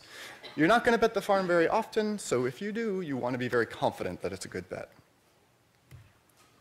Now, for any of the 5 criteria that I've plotted here, we can measure the hit rate, and this is how often a participant's going to say yes, grammatical, to what's actually a grammatical sentence, in this case, the multi-match conditions, for that level of confidence. And this hit rate's going to be the area under the curve associated with that distribution to the right of that criterion, what's represented in blue here. For that same criterion, though, participants will sometimes make mistakes. So if by chance the comprehender encounters a clear acceptability signal for an actually ungrammatical no-match sentence, she may give us a high confidence yes response, and this would be a, it's not showing up, a false alarm at that confidence level, and that might look like, on my screen, pink shading under the maroon curve to the right of that criterion. Yeah, so replace all of the white with pink when you look at these. So at any given confidence level, we can calculate the proportion of yes responses to grammatical multi-match conditions. We'll call that the hit rate. The proportion of yes, very confident responses to the ungrammatical no-match condition, we'll call that the false alarm rate. If we plot that false alarm rate on the x-axis against the hit rate on the y-axis, then we've got a single point on an empirical receiver operating characteristic curve, or ROC curve, I'm going to call it. This ROC curve plots hits against false alarms for levels of response. Come from the varying level of confidence in the decision. So each level of confidence is going to give us a point. This, in this example here, would be the ROC point corresponding to conservative.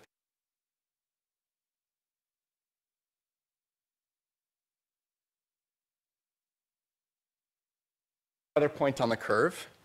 And we can continue on in a similar fashion for each level of confidence. Did our ROC.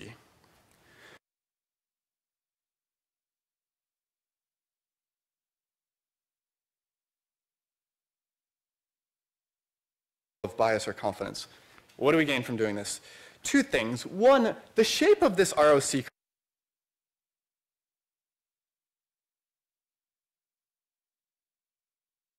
distributions give us that characteristic curvilinear shape in the ROC curve. Second, the ROC is going to allow us to construct measures of response accuracy or discrimination that are unconfounded by response bias when we don't know what the underlying distributions look like, which I think is actually the case for acceptability judgment measures. So given the ROC, one common measure of accuracy might be area under the curve. So greater area under the ROC curve means greater discriminability between 2 classes of stimuli. And this is related to more familiar measures of discrimination like D prime, which come from similar underlying assumptions. Another way we can visualize the ROC is by taking the Z transform of each of its points. The resulting ZROC is similarly informative about the underlying acceptability distributions. In this case, the Gaussian evidence distributions create a linear ZROC. Importantly for us today, the slope of that line is a reflection of the relative variance in the two distributions. So a slope of 1, as we see in this case, means that the variance in those two distributions, the hit rate distribution, the false alarm distribution, is equal. Okay, so let's get back to our actual experimental conditions. Now, remember, we want to know two things here. One is just a basic question of accuracy or discrimination. Are our participants going to reliably discriminate acceptable from unacceptable sentences? We expect they will. But more importantly, is that discrimination impacted by the acceptability or the ambiguity manipulation? The second thing we want to know is a question of the underlying acceptability distributions. And this gets at the heart of the question we want to ask today. Do we see any evidence that the low match and the high match conditions are associated with greater variability, as would be expected from the bimodal behavior of a serial stochastic parser? So to address this, we got 3 contrasts in the experiment. Each of the 3 grammatical conditions in blue is going to give us a hit rate, and they're each going to be plotted against the false alarm rate of the no match condition. So voila. Oh, goodness. That's unfortunate.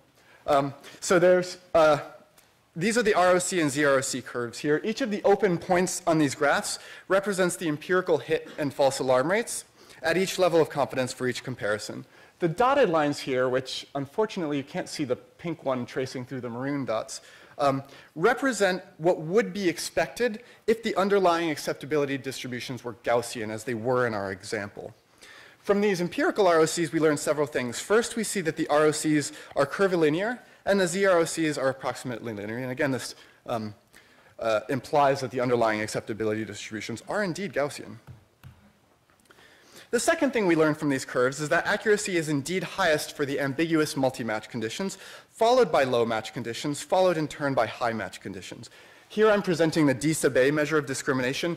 In this experiment, this basically is the same as D prime. And the numbers in brackets give us a confidence interval on those estimates. These differences in sensitivity or discrimination provide evidence for an ambiguity advantage effect in our experiment, in addition to higher accuracy for low match over high match conditions. And this addresses the first question we set out to test. To address the second, we want to look at the ZROCs. So here we observe that each linear ZROC has a slope. What I'm representing here is 1 over S. That's quite close to 1. The slope suggests that the variability in the acceptability distributions for no match and multi-match conditions is approximately equal. The observation that the variance in these 3 comparisons is approximately equal offers some measure of support to parallel models, insofar as we find no evidence for greater variability for unambiguous conditions compared to the ambiguous condition. However, this isn't the most direct line of argument that we could offer in favor of a kind of parallel treatment of our data.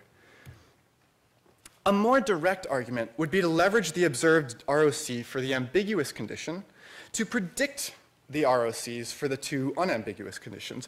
In the little time I have left, I'm going to explain how we did that.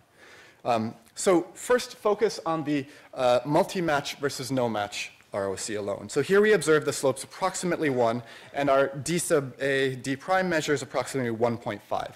Given these estimates, our best guess is that the underlying distributions for these 2 conditions look like this. The blue line is the distribution of acceptability for that ambiguous multi-match case. The maroon line is the same distribution for the no-match cases. They're 1.5 standard deviations apart with equal variance. Now, from these, we want to derive predictions about the acceptability distributions for the unambiguous conditions under our 2 parsing scenarios, the serial and the parallel parser. So we're going to do this by positing this single free parameter pi, the probability of high attachment. For stochastic models, this parameter is interpreted as the probability of making a high attachment on any given trial. So here's what the predicted acceptability distributions for unambiguous sentences would look like on a serial parsing model. So here I've kind of arbitrarily set pi sub high to 0.4. So critically on the serial model, the predicted distributions are a mixture of the two distinct distributions, and in the aggregate, this is creating highly variable acceptability distributions for high and low attachment. And again, we're making these predictions on the basis of participants' performance in the ambiguous condition using this one free parameter. We can play the same game for weighted parallel parsing models. So here the same parameter pi is interpreted as a weight. So given this parameter and these distributions, we can again derive predictions about the acceptability distribution by assuming that each parse on a parallel model will contribute to acceptability judgments in proportion to its weight. This model predicts an overall shift in the location of the low match and high match distributions, but critically the variance in this distribution is unchanged. So given these two theoretical models, we then asked, does the parallel or serial parser better predict the distribution of acceptability in the unambiguous conditions? So to evaluate this, we fit each model to the observed data and just saw how well each one fit. Oh boy. Okay. So you can't see the pink line, but it's not doing so hot on the left. So these are the results. I'm plotting the same 0C data before in the open points. Now the crosses that are on there and the dotted lines, which unfortunately you can't see for the high match condition, are the predicted values given the best fit serial parser on the left and the best fit parallel parser on the right. The thing to note here is that there's a large difference between the two models when it comes to the slope of the predicted ZROC. So the serial model does a much poorer job of predicting the slope. And in fact, you can kind of see, it's a little unfortunate, but the slope is much shallower on the left than it is on the right. And this is again because the serial model is predicting that greater variability, and what this is telling us is that the data we see in those conditions doesn't seem to be variable enough to support the predictions of a serial parser. In contrast, the parallel parser does a fairly good job of predicting the unambiguous conditions, again, accurately predicting the slope of that ZROC. Real quick, just to evaluate how robust this advantage was, we ran a subject-wise bootstrap on our data, and for each bootstrap sample, we evaluated whether this parallel or the serial parser fit the data better. This is a distribution in the difference of the BIC scores of the two models. Everything in blue is a parallel advantage, and the thing to take home here is that 98% of our bootstrap replicates showed an advantage for the parallel model. So when it comes to predicting performance in the unambiguous conditions, parallel weighted models have a clear edge. Okay, so wrapping up, one key empirical finding I hope to have shown you today is that there is indeed an ambiguity advantage effect in acceptability judgments, even after correcting for potential response bias. Second, modeling of our data lent support to parallel parsing models over serial parsing models of the ambiguity advantage effect. It seems that in our experiment, this effect is best characterized as a penalty that affects all trials to some degree rather than a mixture of good and bad trials. And stepping back a bit before we end, a broader theoretical implication is that the ambiguity advantage effect may reflect a lack of difficulty arising from interference from coactive but conflicting syntactic descriptions rather than a stochastic variable choice parser. So thank you for listening, and thank you to our wonderful RAs who have helped us out.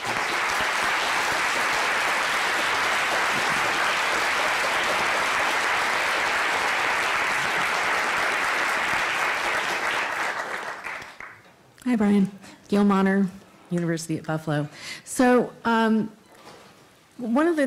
like this approach that you're taking, but one concern I have is when you're showing us these ROC curves, we're getting qualitative differences in the shapes of the curves, but you're not actually showing us anything that demonstrates that they are really different from each other. That is, you haven't given us error bars or anything like that. And there are ways of doing that. And one of my concerns here is that when you do either A primes or D primes, you usually need a buttload of participants, and you don't have that. Right? So I'm just concerned that these may not actually be really different from each other. So we had 80 participants in the experiment. Yeah. And what is presented in the brackets here are confidence intervals from a subject-wise bootstrap over the estimates for D sub A. So is the D sub A, is that actually equivalent to an A prime? Is that what you're doing? Yeah, okay. And how did you compute the confidence intervals there? So we resampled with replacement from our 81 we ran. recalculated the same comparisons and then tested whether or not there was, and then that was one kind of bootstrap sample from D sub A. And these are 95% confidence intervals over that distribution. Okay. All right, there are other ways of doing this, and I'll take that offline. Okay, Yeah. I look forward to it. Well, thanks very much for an interesting talk. I think the methodology was very cleverly used. But my question's really about the possible task effects. So two things. One is that it looked like all the trials were the same type, and that might lead to some funniness. And the other thing is that the task is one of judging acceptability, in which case it doesn't matter if the meanings are different. But in naturalistic reading, you should get interference effects because they would mean different things, and they can't both be the right interpretation. Yeah, so to address the first part, we had a variety of fillers across the experiment. We balanced it so it was 1-to-1, and it wasn't always syntactic errors that were thrown up in the experiment. So there were a variety of fillers that relied on implausible subject-verb pairing, and bad reflexive dependencies. So it wasn't just the case that people were just seeing these 4 sentences over and over again. And so they were judging on meaning as well as form? In the experiment, yes. Okay. And there was good accuracy on those conditions as well. But what I can't say is whether or not the findings here would generalize to kind of interpretive or semantic disambiguation. So one thing that's different about the paradigm we have here and previous studies on the ambiguity advantage effect is the specific nature of the disambiguating cue. So we used agreement here. Previous studies have used plausibility or reflexive gender. So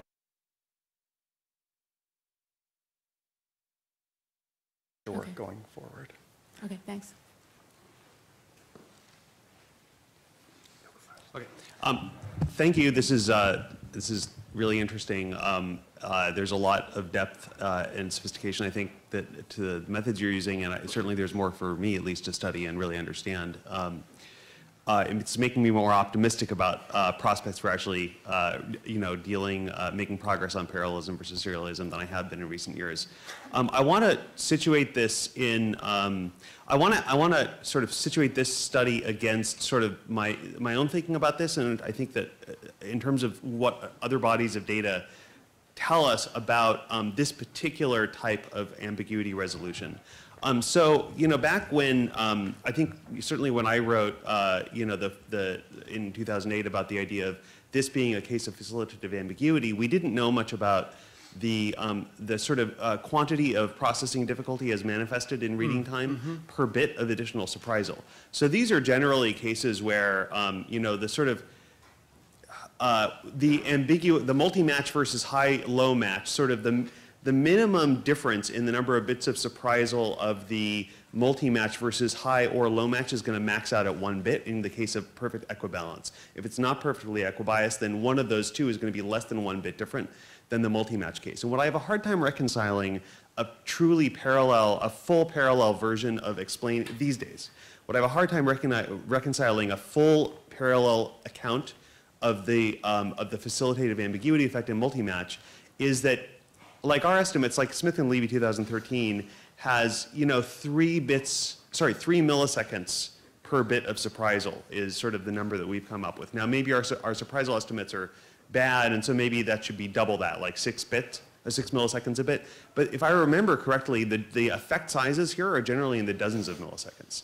And so I'm having a hard time reconciling sort of the results, in my mind, the results of sort of I take this as face value, oh, this is full parallel all the time, versus how do I reconcile that with the reading time results and the sort of the quantitative nature of those results. And I think that picture is still murky in that dimension as well, but I think we know more about it now than we did before. And how we bring these two trains of getting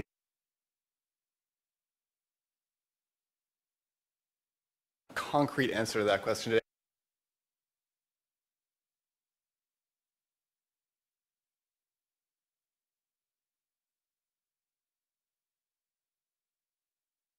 At several points, I kind of leaned on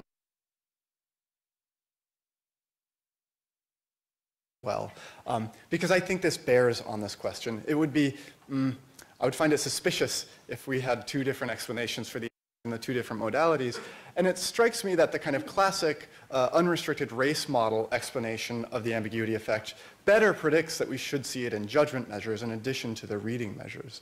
So, you know, I'm basically saying I'm against this where I think we simply see it in acceptability judgments at all seems to square better with the kind of serial reanalysis-based parsers, with the fact that we've got these distributions that don't seem to have the variability predicted by those. And you know, we're still exploring different kind of theoretical ways of reconciling these, but I can't offer anything more specific except then, yes, that is the big question I think these data have raised for us. And we'll come back later with more.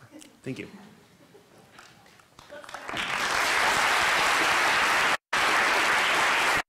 I want to do a quick test. I want to see your slides that were, I think slide 23.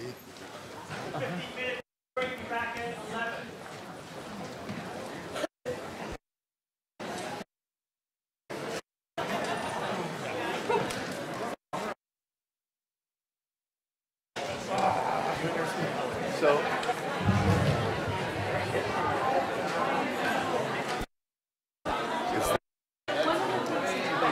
yeah, so there's your point. And so we're going to fix that. So what I think. Here, can you see if I got a setting?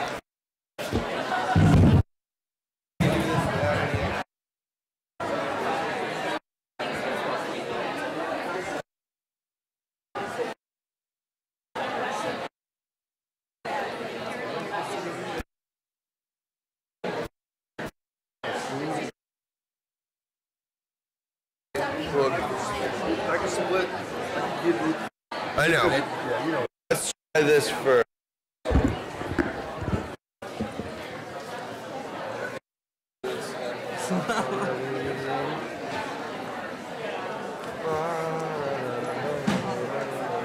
Oh yeah, good luck with that. How was the color show? I know. Yeah. Working on that color. Okay, awesome. Yeah,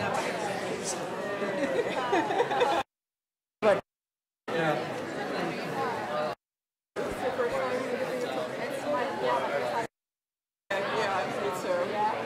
For an audience this big.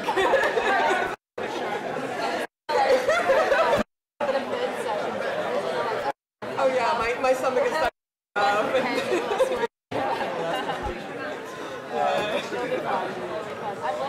All right, yeah, let's do the splitter because I can't get the color.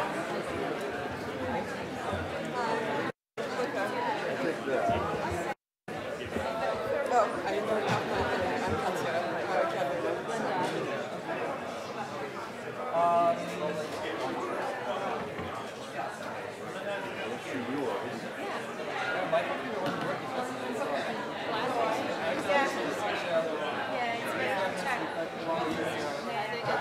It will relax us a bit. Oh, yeah. And then,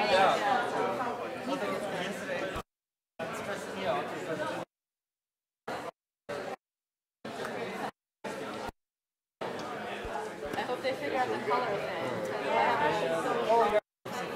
Yeah. Well, hey.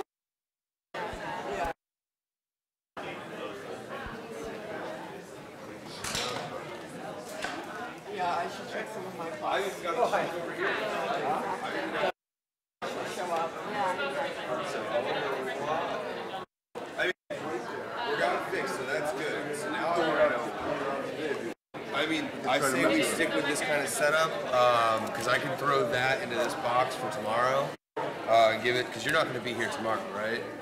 No. Who is gonna? Is the guy who was here yesterday? In the booth yesterday? Yeah. I saw someone up there with you, but I didn't meet him. I mean, if you want, you can give me a quick rundown of up there too, just for a second set of eyes. He's going to be coming up here today. Okay. Yeah, at the lunch break, just you can give me a quick rundown of what's going on up there, so that way, worst There's not much case. going on up there. It's everything. I'm more nervous about him. Well, if that's the case, don't even worry about that, because I can be running back and forth with you on the laptop stuff. That'll help. Yeah. And I mean, I'm always, basically, my thought process is always give them a couple seconds to figure it out, because there's nothing worse than me standing here, watching them do it, making them nervous, and then if I'm realizing, all right, I gotta go and help out, and I'll run up here. So. Yeah. Cool, man. Thanks.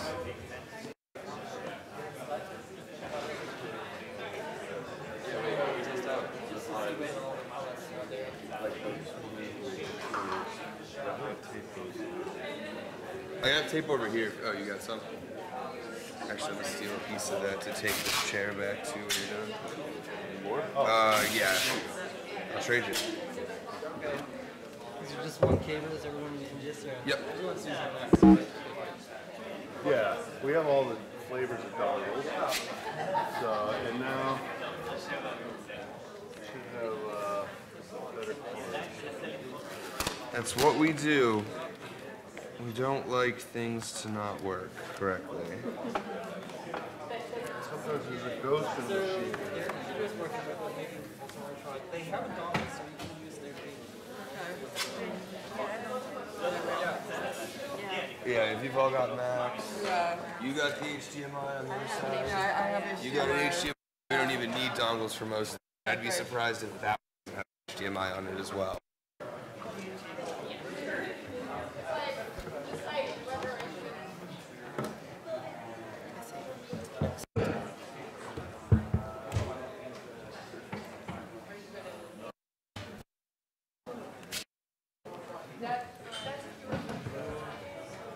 Yeah.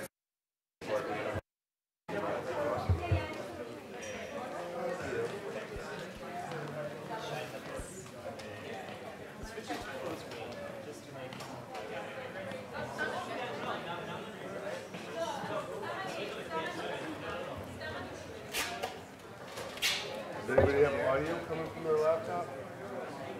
Audio?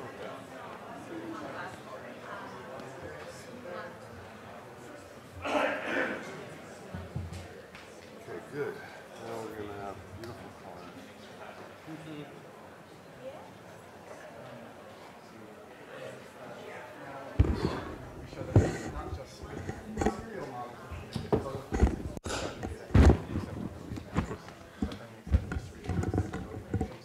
Perfect. Okay, so see if someone else wants to try. Yeah. Although this is the, I think this is the first time it's been demonstrated. Yeah. Man, I sat through the whole thing. Oh. Okay. No. Let me look at it again. Okay. It'll go up on the OSF. And this is eventually, yeah. Can I find out? Okay.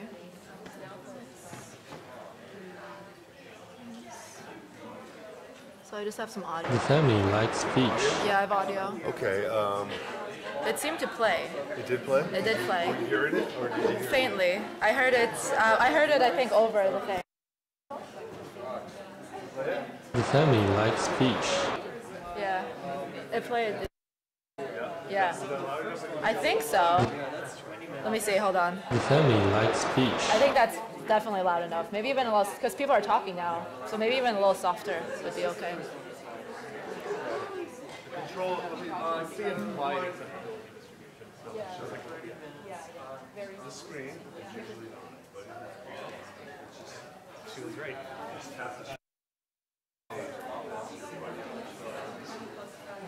Is it 20 plus 10 minutes, 10 for discussion for you guys, For because us, you have yeah. more time, yeah? Okay, 10 minutes No, yeah, ours discussion is- seems long. I just want to make sure I don't show you the incorrect times. No, yeah, we were 20 20 minutes? and then 10. Good, I didn't know that, yeah. The family likes speech. Let me just check a The color. family likes speech. Yep. Yeah, just after 10. 5 and 2, okay? So, Nice. Okay. Looks good to me. And then stop. Yeah, it needs this. Yeah. I don't know why. I'm not using it.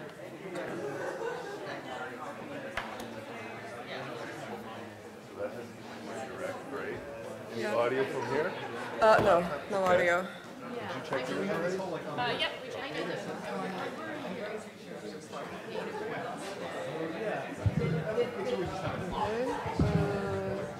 Why am I doing this? Okay, let me.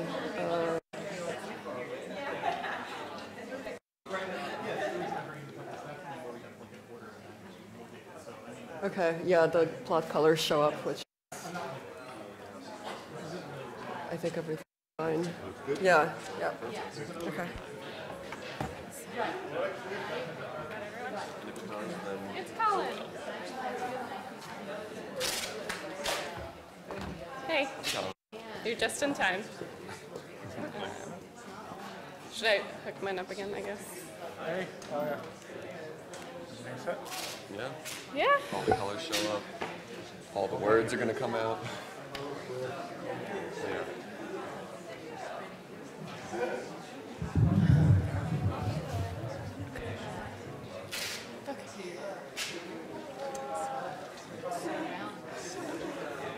In the first section. Right. Oh man. It'll be a cakewalk. Sasha, will it stand today? Oh, you were planning on standing while I talk? Sit down.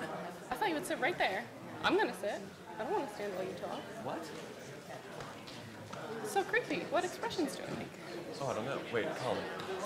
When one is talking, should the other stand nearby or should the other sit down? You sit down.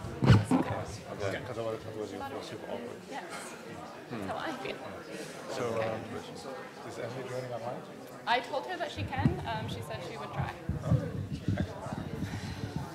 So she can field questions with a 10-second delay. We are getting a response right now saying. I was thinking about starting. So this project is a collaboration with Emily Darling, Katie Buffington, and I'm Hannah. That's John. I'm going to be sitting down. I'm Hannah. John is going to take over. Oh, wait.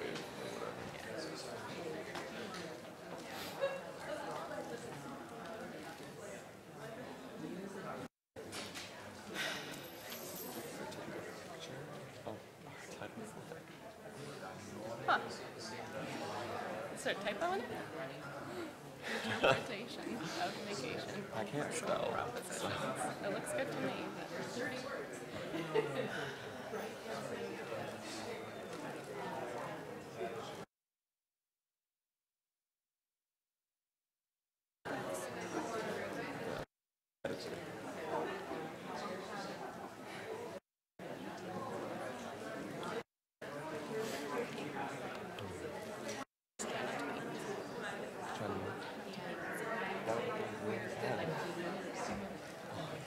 On YouTube.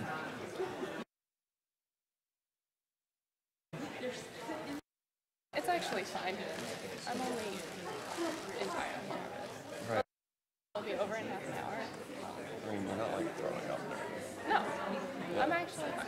The fact that the room is empty right now makes it a lot better.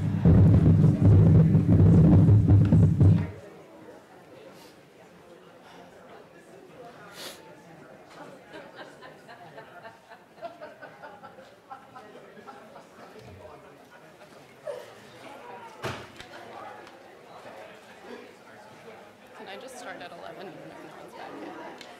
I was really hoping you'd be like, well, we got to start at 10:55, and everyone's like, but I'm still getting coffee. That'd be so nice.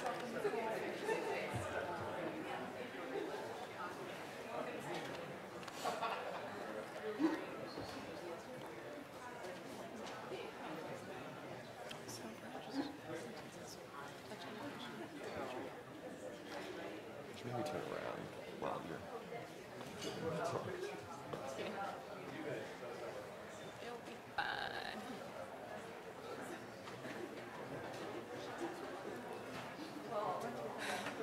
Should we sit until it's time? Maybe. Well, I should, given that I'm sitting now.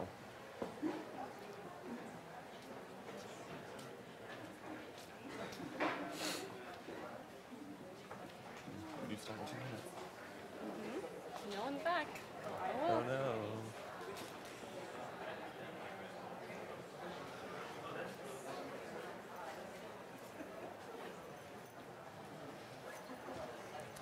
Get a coffee.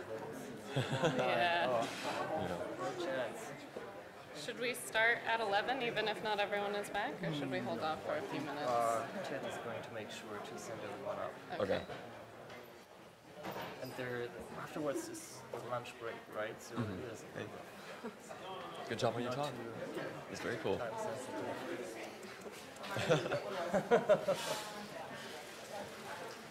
Yeah, thank you. Bye. Bye.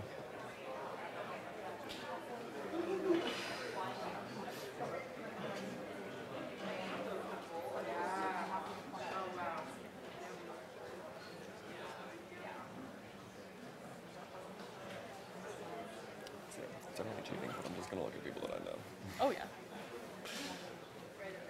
and hope that they like understand my need for their smiles. Yeah. Just look at Colin. Yeah.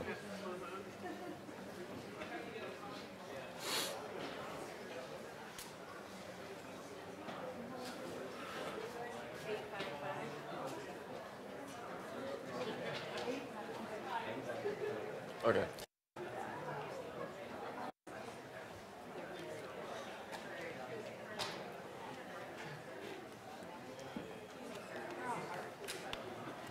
Did you run out of water? Thanks. I feel like I need to stop drinking.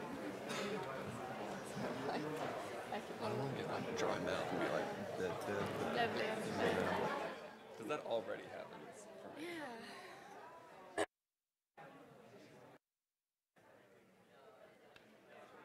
I wish I had like a very small tube of water that would just like, Just constantly moisten.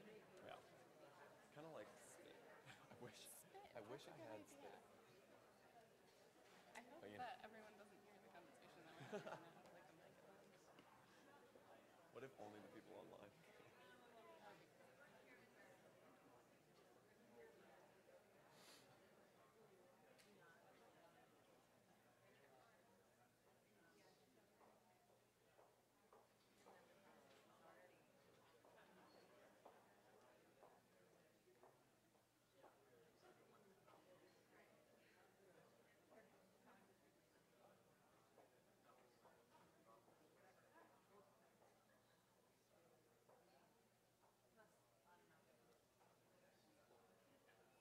Like when you put this up at first, and you went in presenter view, it just said title say. Nobody was around. They're coming? All right. Okay.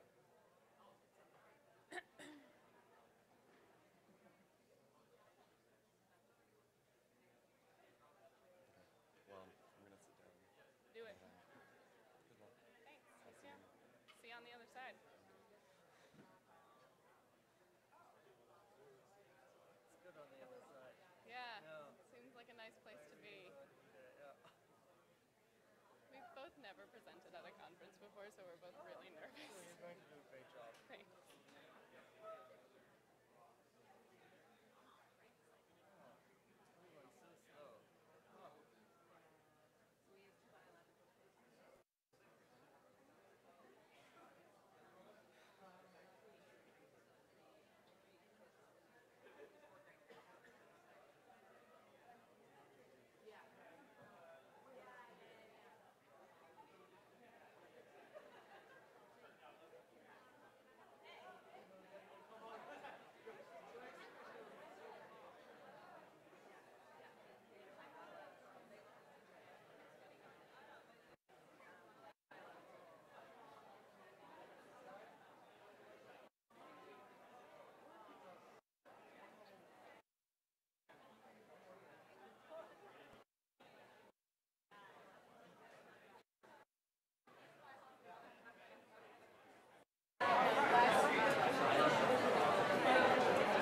Okay, everyone, let's get started. There are still people coming in, but we have a pretty impressive audience. So there are going to be 4 presentations in this session. The first one is 20 minutes plus 10 minutes discussion, right? And the 3 following are 12 minutes plus 3. And the first talk is by John Bernstein and Hannah Muller, right? Interpreting negation in incomplete propositions. Thank you. Okay. Thanks. So this project is a collaboration with Emily Darley, Julia Buffington, and Colin Phillips. I'm Hannah, and John is going to take over in about 10 minutes. So in this study, we're how sentences that have negation can be understood. So here's a sentence with negation. The dog didn't chase the cat. To understand the sentence, you of course have to understand what the dog chased the cat means. I'll refer to that as the prejacent. The contribution of negation, then, is just to reject that assertion. So negation is a function that reads in a proposition and returns a proposition with the opposite truth conditions. Or sort of less formally. Yeah, speak up. Is this better? Okay. Is this better? Okay.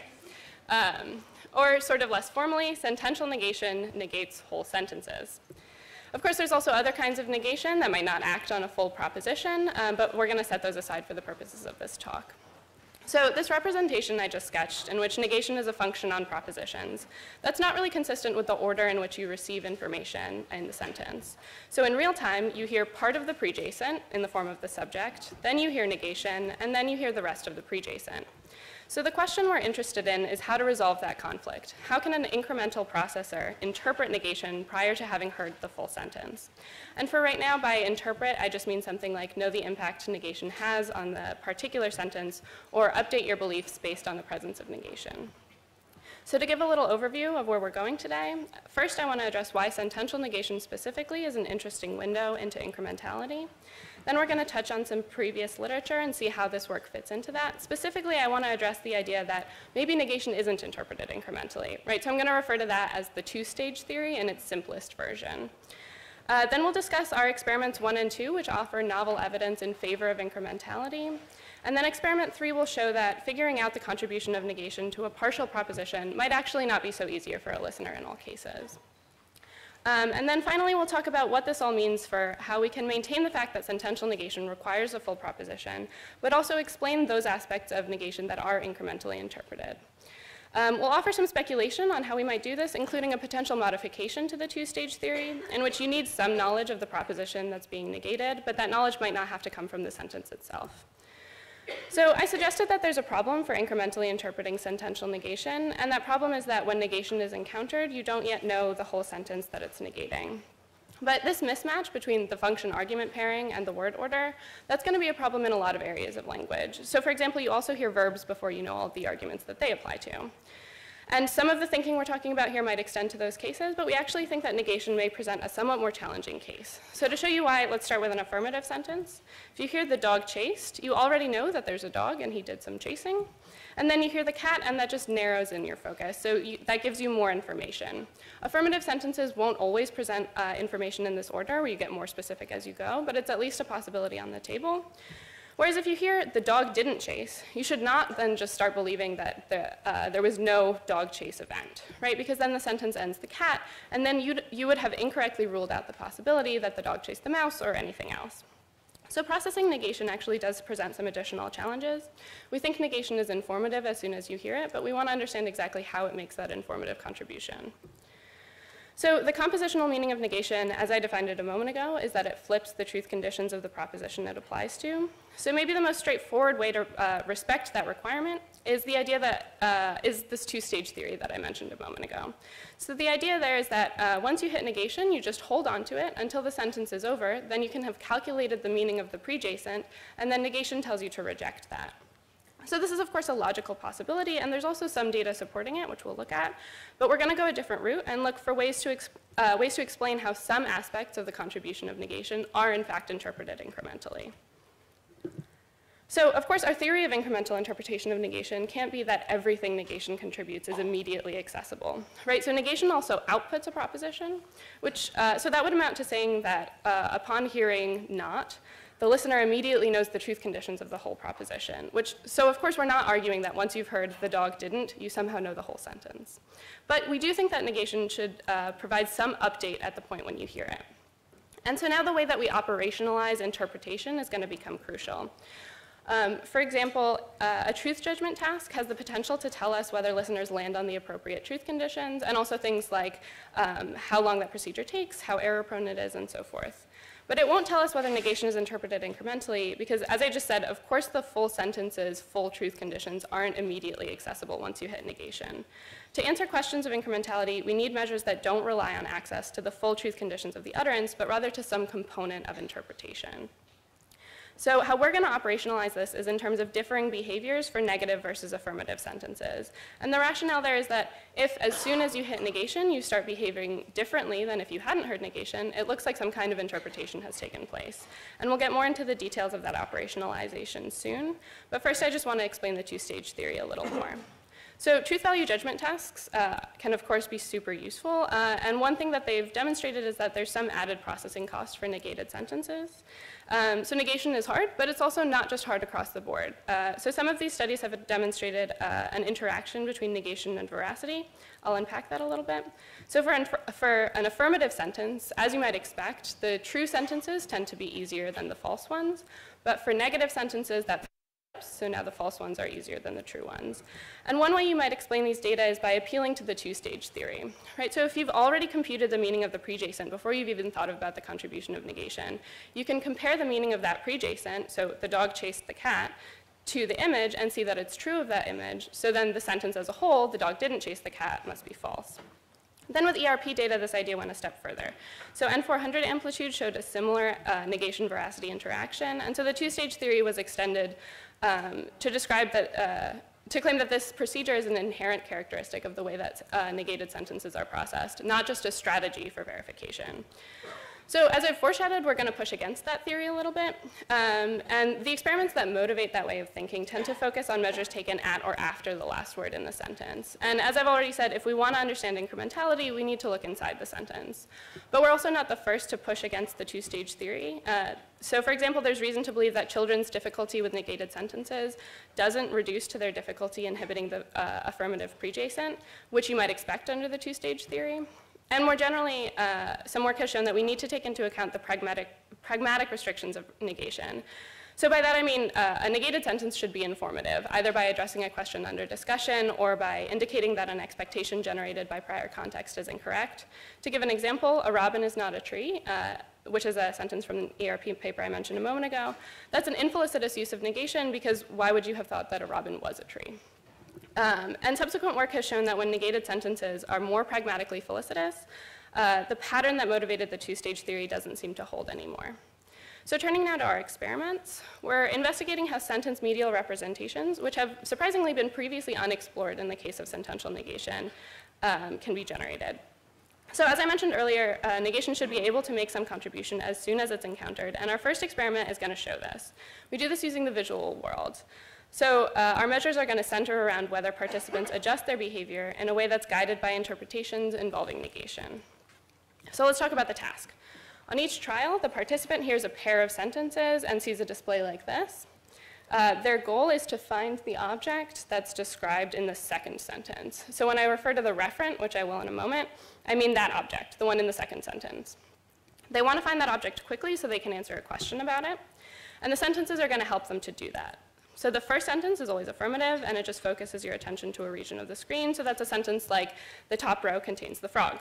And at this point, they have no idea which item the second sentence will refer to, so that leaves 4 possible referents. Then the second sentence is either an affirmative or a negative. Say we're in an affirmative trial. Then you hear, it also contains. And I'm just going to assume that resolving that the it there refers to the top row is pretty straightforward, since every trial has the same structure in this respect. So now, with what they've heard so far, they know that that object that they're looking for, whatever it is, it's going to be on the top row. So there's 2 possible referents. Then if they're in a negative trial, they would have instead heard, it doesn't contain. So now they know that the top row is out. Since the object always appears somewhere, that narrows their focus to these 2 possible referents, which are the 2 squares on the bottom. Finally, they hear, for example, the camera if they're in an affirmative trial, or the pineapple if it's negative, and now in either case, there's only one possible referent. Remember that the task is to answer a question about that object, and the questions are often pretty detailed, so you're motivated to find that object quickly, and the sentences will help you do that. One thing that's worth noting is that the task doesn't involve verification, so the sentences are always true, and participants should just update their beliefs based on what they're hearing. And the way we set things up, there's about a 1-second time window between when you hear also or doesn't and when you hear the camera or the pineapple. Fixations in that window are going to be our crucial measure, because at that point you have only a partial proposition, but negation is already informative and can guide behavior. So now the results. So first we're going to look at fixations to those top 2 squares. To recap, we expect that as soon as participants in a negative trial here doesn't contain, they know that those squares are out, and as soon as participants in an affirmative trial here also contains, they should narrow their focus to just these 2 squares. So first off, we do see that pattern here, so people are incrementally making inferences based on negation, but I'll walk through the graph a little. The y-axis is proportion of looks to those 2 boxes on the top row, and the x-axis is time, where we've marked off the onset of also or doesn't and the onset of the final noun phrase. We're comparing fixations in an affirmative trial versus in a negative trial. And what we see here is that for affirmative trials, participants look here more, and in negative trials, looks here stay pretty low, there's a slight decline. The divergence of those 2 lines is quite early, so it's somewhere around 400 milliseconds after the onset of also or doesn't, so people seem to be rapidly adjusting their behavior based on negation. Since it happens prior to the final noun, it looks like they've made these inferences based on just a partial proposition and the contribution of negation. At the same time, we also expect a divergence in looks to those bottom 2 squares, and that's what we see here. This is the same kind of graph as I just showed, except now we're looking for fixations on those bottom 2 squares. The proportion of looks to that region increases for negative trials, so once you hear doesn't contain, you know that you should look to those squares on the bottom row. Meanwhile, for affirmative trials, looks to that region stay pretty low, since you should know that those objects are no longer possible reference after you heard that the top row contains those reference. In the form of it also contains. So to sum up, we've seen that inferences based on negation and a partial proposition are quickly calculated and can be used to guide behavior. Recall that under the simplest version of the 2-stage model, we wouldn't expect this behavior, right? Because under that theory, the contribution of negation isn't computed until after the prejacent is computed, and the prejacent can't be computed until the full sentence has been spelled out. This is a novel argument for incrementality in the processing of negation. I'm now going to turn it over to John. All right, hello everybody. So now we're going to move on to our second experiment. And so the goal here is to make sure that our results don't just reflect a shallow or task-specific interpretation of negation. And we do this by adding variation to the types of sentences that people hear. And so what I mean by shallow interpretation is after making these inferences time and time again, people could just notice that hearing the sound it also contains means the second object will be close by. Similarly, they could figure out that hearing the sound doesn't just means the object will be on the other side of the screen. And outside of this task, this is definitely not what interpreting negation is like. And so since we want to interpret, or we want to investigate how negation is interpreted generally, we want to make sure that these kinds of shortcuts aren't worth the participant's while. So we do the exact same task, but we add a lot of different sentences. So we have 8 conditions now, 4 experimental and 4 fillers, as opposed to just the 2 that we had in experiment 1. So here are our 4 experimental conditions, and highlighted are the 2 that we had in experiment 1, where the first sentence is affirmative, and the second is either affirmative or negative. Now here are 2 new experimental conditions where the first sentence is negated. And again, the second sentence is either affirmative or negative, but now the inference to be drawn about where to look is perfectly flipped. So we'll walk through what the participant the inferences that they should make in a sec.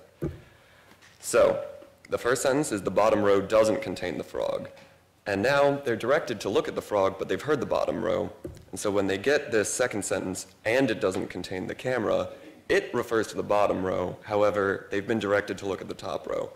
And so now the object in the second sentence will be on the top row as well, which means hearing negation in the second sentence means stay close by rather than move. Similarly, the second sentence could go, but it does contain the pineapple. And so now the bottom row will contain this, and the inference to be drawn is to move across the screen. And so this is pretty tricky for the participant, obviously, but that's kind of the point. We want people to think deeply about the contribution and negation here so that they can draw the proper inference. Here are our filler conditions, and they just use negation in non-movement ways. I'm going to skip over them for now. And so then lastly, the other thing that we changed in experiment 2 is that we made the images silhouettes from the beginning of the trial until 1 second prior to the disappearance of the display. And the reason for this is because we want people to listen to these sentences and not ignore them. And we thought that a strategy that could be tempting here is to just kind of browse around at all the images and try to accrue as much information as you could. This makes that not really worth your while. So to walk through what the participants see, they see something like this for this portion of the sentence, and then the display switches to the fully colored in version at the onset of the final noun phrase, which is 1 second prior to the disappearance of the display. So here are our results. These are the 2 conditions that we had in experiment 1, and we see pretty much the exact same results as experiment 1. Again, the y-axis is proportion of looks to the highlighted region on either side of the screen, and the x-axis is time. So the first dotted line is the onset of also doesn't, and the second is the onset of the second noun phrase. And we see a nice divergence in that critical time window. Here are our new experimental conditions where the first sentence was negated. So remember, the inference to be made, hearing negation or affirmation in the second sentence, is flipped. And we see that that correct inference is still made, even when we've made variation make the task a lot harder. And so we still see this divergence in the critical time window. And so to sum up our experiment 2 findings, we see that this action based off the inference is not an artifact of shallow processing. And so in each of the 2 critical regions of the screen highlighted here, and in each of the 4 experimental conditions, we see this divergence in the critical window. And so we can conclude that people are still incrementally interpreting the contribution that negation has to the sentences. Another thing that we've looked into here is by flipping the action associated with the word, with the affirmative or negative marker, we can look into whether or not affirmatives are just easier to process. We have some things to say about that, but it isn't exactly the point of this talk right now. But feel free to ask. So we're now going to turn to our final experiment, where we use something we're calling the invisible world paradigm. And so in experiments 1 and 2, participants had a lot of visual information to rely on. And we're going to show here that having that information is actually very crucial to doing this task. So we return to just the 2 conditions of experiment 1, where the first sentence is affirmative and the second is either affirmative or negative. But now only the frog is visible during this portion of the sentence. The other objects only come in 1 second prior to the disappearance of the display, so when the second noun phrase starts. So here's the data for that experiment. Again, we see a divergence of looks to the region of interest for negative versus affirmative trials, and this does reflect that people are still making the proper inference. However, it's worth noting that the overall proportion of fixations that are achieved by the time of the second noun phrase is way diminished. So for comparison, here are our results from experiment 1 and experiment 3. So the lower proportion of fixations in experiment 3 indicate that the task got a lot harder. And just to put some numbers on that, the amount of anticipatory fixations we get in experiment 1 reach about 40%, as opposed to only about 20% in experiment 3. And so one conclusion that we've drawn here is that the ability to compose the meaning of negation with a partial proposition is at least partially facilitated by having that visual information. So we're going to turn to what that means for our theory in general in just a second. But first, we're going to give a recap of all of the results that we have. So, experiment 1. We've shown that inferences about possible reference in a sentence containing negation can be shown sentence medially. In experiment 2, we showed that this isn't just an artifact of having some shortcut strategy like doesn't means move. And then in experiment 3, we've shown that the ability to draw these inferences becomes a little bit harder, or at least harder to act upon when there is no visual information. And so to sum up, we're going to discuss our findings and what we should think now about incrementally interpreting negation, and then how this fits into previous findings. So our key finding today is that we've shown there are some inferences that are based off of negation that are available sentence medially. And so in the context of our experiments and in natural contexts, negation often licenses the inferences that we show here. For example, contrastive focus in a context where there's a question under discussion, like the dog didn't chase the cat, people have no issue figuring out that something else did. And so we've shown here that these kinds of inferences are a component of negation that is incrementally interpretable. Similarly, there are other bits of information that negation can contribute incrementally, like licensing NPIs, so words like ever and any. And there's also data suggesting that lexical predictions can be updated when the context permits, predicted like based off of the contribution to negation. But we're going to return to the two-stage theory for a second, and we're going to talk about what to make of it in light of our results. The two-stage theory, again, being that negation isn't interpreted until after the full proposition is presented. So as we saw in experiments 1 and 2, when participants had all the visual information or the silhouettes, a simple version of the two-stage theory can't be entirely correct. So since that hypothesis predicts inferences based off negation and partial propositions shouldn't be accessible, we see the opposite. We show in experiment 3, however, I'm wrapping up, so don't worry. We show in experiment 3 that making these kinds of inferences is harder when there isn't a lot of visual information. And so one way to think about how to reconcile these things is by modifying the two-stage theory. And so essentially, we think that comprehenders could actually need to have a full proposition accessible in order to apply negation. But they don't need that proposition represented in full or presented in full as linguistic input. Rather, they could have predicted sentence completions, and then representing that actually fulfills the first step of representing the pre-JSON, calculating its meaning, and then applying negation. And this is impossible in the third experiment when they don't have labels to work with in the visual scene. So that would explain the degradation in performance in experiment 3. There are other explanations, and we can go into those if people are interested. But nevertheless, to sum everything up, the results from all 3 experiments show that some integration of some of the semantic content in negation occurs incrementally. And again, we're not trying to claim that people can give you truth conditions prior to hearing the end of the sentence, but so some things may actually necessitate a fully spelled out proposition, but importantly, not everything about negation does. Thank you.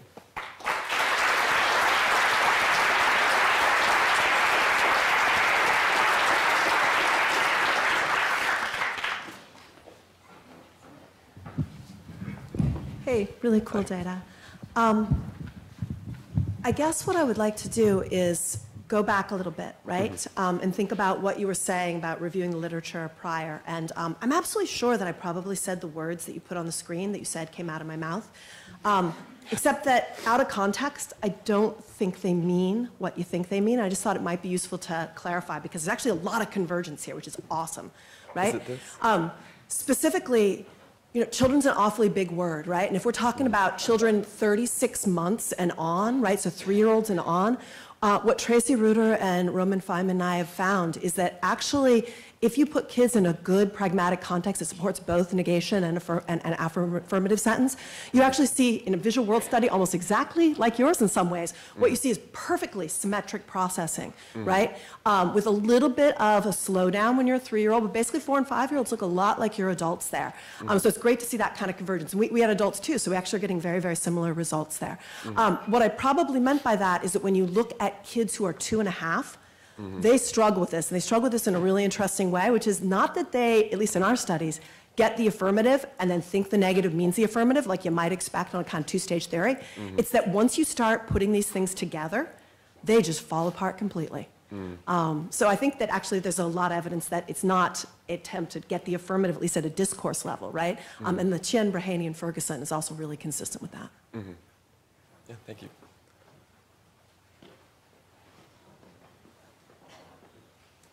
Hi, Sarah Bibick, Vanderbilt University. So I'm having a little bit of trouble with your interpretation at the end, and maybe this is one of the alternative interpretations that you mentioned that we could talk about. So, right, the idea with using eye tracking as a measure to infer some underlying process is that if you see people make a fixation, you can the argument then is you can sort of straightforwardly infer that that process that you think is happening is in fact happening. But the absence of fixation does not mean that that process is not happening, right? So there's many explanations as to why they could not be making that fixation, and actually there's a very good explanation in your case, the pictures are not there. So. Yes. That is indeed one of our other hypotheses. Right, so in that case, I'm wondering if you've thought at all about how maybe to go about getting at, in the case, in a different way of going about whether that process is happening compared to like the condition that you did show us where that you chose not to show the pictures. Maybe if you've had like basically other ideas that you have for how to test whether that process is happening or not. Yeah, so I can, I can quickly sketch. We have basically 4 hypotheses total in how to explain why experiment 3 is different from experiment 1. One is the one we mentioned, this like modified 2-stage theory. One is that maybe people just don't like looking at blank squares at all, like there's nothing going on there, it's not interesting. We think that that's probably not going to explain 100% of the difference between 1 and 3 because people look at the center square quite a bit, which is also a blank square. Here's looks to the center square. Unfortunately, this graph is slightly misleading based on all the other graphs we showed you. So now blue is negative and red is affirmative, which is the opposite, but bear with me. So that's one hypothesis. People just don't like looking at blank squares. Another is that people are actually arriving at the right interpretation and making the right approximately the right inferences. It's just that they haven't noticed that across the whole experiment, nothing ever happens in the middle, right? So the inference that they're making is, okay, it's not on the top, so it must be on the bottom. But maybe they're not making that inference completely. They're just inferring it's not on the top, so it's either in the middle or the bottom. And that would explain why we actually get more looks to the center for the negative trials than for the affirmative trials. And then the third hypothesis is just that there's no incremental advantage to getting to those squares earlier. Right, so in experiment 1, like every additional millisecond that you have like interpreted that sentence and based your action on it is an extra millisecond that you get to look at potentially the picture that you're going to answer a question about. Whereas in experiment 3, you can get there as early as you want. The pictures are going to show up when they're going to show up. So we do have thoughts about how to address that particular, the third one, and also. So we have 2 thoughts about upcoming experiments. One is to randomly vary the point when the images appear, so then you don't know, okay, the images are just going to show up when they're going to show up, so you would be a little more motivated to act on your interpretations quickly. And then the other is to basically use a similar layout to what we showed in experiment 2, so that was where we had the silhouettes, but instead just show like X's or dots in those squares. So you know that something will show up there, but you don't have any information about what's going to show up there. Thank you. Sure.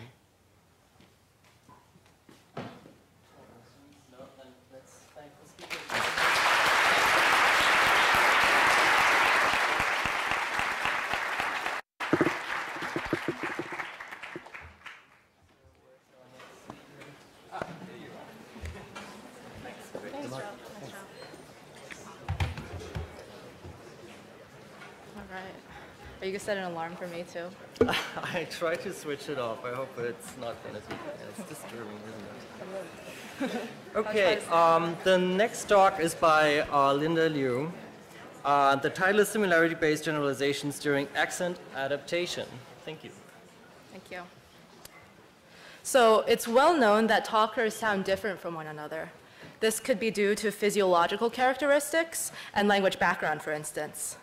So given this variability, how do we manage to understand each other? This is one of the central problems in speech perception. Today we're going to focus on foreign accented speech, which is an extreme case of variability often used to study this problem. So initially, speech from an accented talker is more difficult for listeners to process than speech from an unaccented talker. However, a number of studies have now shown that exposure to an accented talker actually leads to improvements in understanding speech from that talker over time. And these improvements have been shown to occur over the course of minutes. One way that this improvement has been studied is by using a transcription task, where listeners hear sentences and just write out what they hear. So typically, such a task consists of an exposure and a test block. To assess talker-specific adaptation, we compare transcription accuracy during the test block across 2 groups of participants, the talker-specific group and the control group. So in the talker-specific group, during exposure, they hear one accented talker represented by the gold circle here. And during tests, they're tested on sentences from the same accented talker. So again, the gold circle.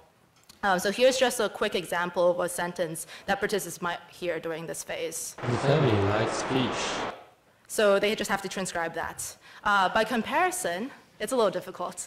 By comparison, in the control group, participants hear speech from 5 different unaccented talkers. So I'm representing unaccented with the squares, and each color represents a different talker. In the test block, they're also tested. Let me play that again. That was the speech from an unaccented talker. The family wants fish. So again, a little difficult, but much easier than the accented talker. Again, during tests, they're tested on an accented talker that they've never, again, heard before. So what I want to draw your attention to is that for both groups, both of these conditions, both of these groups of participants, they're actually tested on the same accented talker during test. And what's different is whether they've had previous exposure to that talker. So somewhat intuitively, we predict that participants in the talker-specific condition who have had previous exposure to the accented talker will show higher transcription accuracy during tests than participants in the control condition. This is what previous experiments have found. And this is also what we find in our replication. So as expected, we find that participants in the talker-specific group, so they've heard the talker already, this is shown in blue, actually show higher transcription accuracy during tests as compared to the control, which I show in red. This is consistent with talker-specific adaptation. So in other words, exposure to an accented talker leads to improved transcription accuracy on the same accented talker. However, in real life, we aren't always encountering the same talkers on an everyday basis. Just think about all the new talkers you encountered last night. I was going to get an actual picture of the poster session, but totally forgot. So somehow, we need to use and generalize from past experiences with talkers to understand talkers that we've never encountered before. This is a question that we want to address today. So there have been a handful of studies that have attempted to address the question of when we generalize. Previous work has found that listeners are able to generalize following exposure to multiple talkers of an accent, but not following exposure to a single talker of an accent. So this has been taken to suggest that we need multi-talker exposure to be able to infer group-level structural variation. However, there are some reasons to interpret this with a bit of caution. So previous work tends to use only one test talker. So we can't quite be sure if results just reflected idiosyncrasy of the test talker used, or if they actually reflect the underlying cognitive architecture that supports learning and generalization. So in other words, perhaps exposure to a single talker is enough to achieve generalization, but in the multi-talker condition, we're just simply more likely to encounter a single talker that will help us generalize. So following previous work, we address this problem using the same transcription paradigm. We look at generalization following exposure to both single and multiple talkers. So in the single talker exposure condition, participants hear one accented talker and are tested on a different accented talker. So these are represented by the 2 different colored circles. Crucially though, across participants, we vary the exposure talkers that were paired with the test talker. So we have different exposure talkers paired with the same test talker now. So for example, some participants heard the talker corresponding to the white circle during exposure, and then were tested on the test talker corresponding to the gold circle during test, while other participants heard the accented talker corresponding to the black circle during exposure, and were tested on the accented talker corresponding to the gold circle during test, and so on for all the exposure test talker pairs. In the multi-talker exposure group, participants heard 5 accented talkers and were tested on a novel accented talker that they had never heard before. So again, I want to emphasize that previous studies typically only use one test talker across participants with an incomplete variation of exposure talkers across participants. So this makes it really difficult to assess whether the effects found in previous experiments might depend on the specific combination of talkers that are being used. So actually to address this, in our experiment, not only did we vary different exposure talkers with the same test talker, but across participants, we also rotated out different exposure talkers to serve as test talkers. So to give you an example, for some participants, we rotated out the talker corresponding to the white circle as the test talker. And we swapped in the talker corresponding to the gold circle as the exposure talker. And we did this across full rotation across 4 of our talkers in the single talker condition. Similarly, in the multiple talker condition, we also rotated across talkers. So each of our accented talkers sometimes would serve as the exposure talker, but sometimes would serve as the test talker. That took a long time. So I want to emphasize that previous experiments of this time have not rotated between exposure and test talkers. So what do we find? Well, here on the x-axis, you can see all the exposure conditions. I've included the control and talker-specific conditions from experiment 1 just for comparison's sake. So recall that talker-specific does better than control during the test block, so higher transcription accuracy. So now when do we find generalization? Well, we actually find generalization following both single talker and multi-talker exposure. And there's actually no difference between our single talker and multi-talker groups. We also find that on average, the multi-talker condition is not quite good as the talker-specific condition. So this is in contrast to previous work that only found generalization following multi-talker exposure.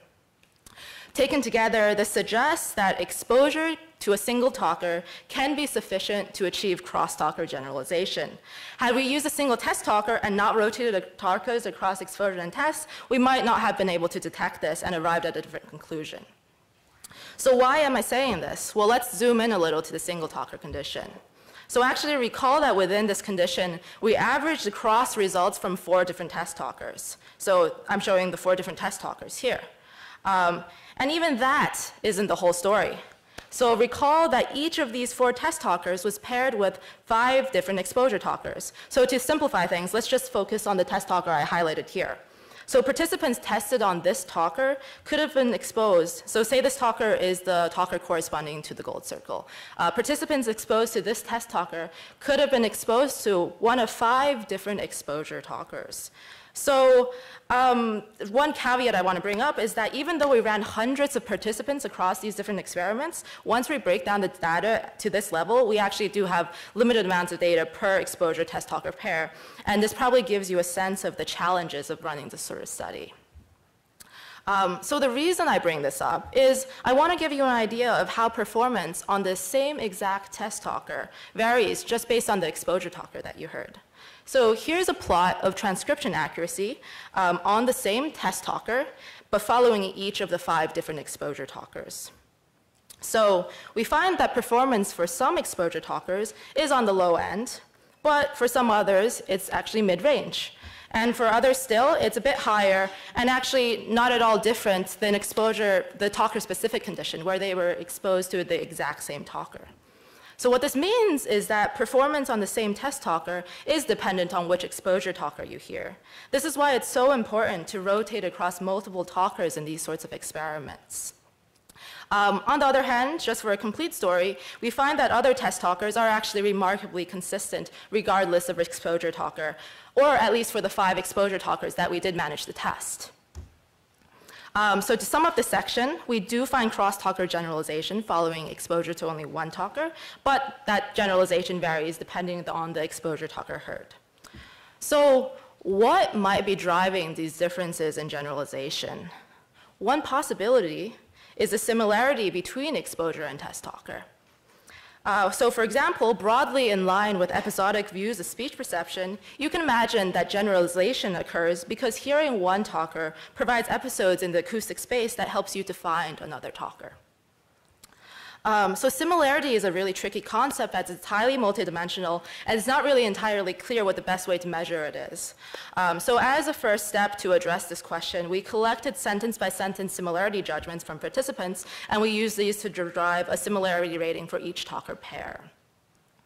So for this task, participants heard multiple pairings of talkers, so these correspond to the talkers you saw before, and we had participants rate them. So we expect that some talker pairs would be rated to be more similar than others, so they would have a higher similarity score.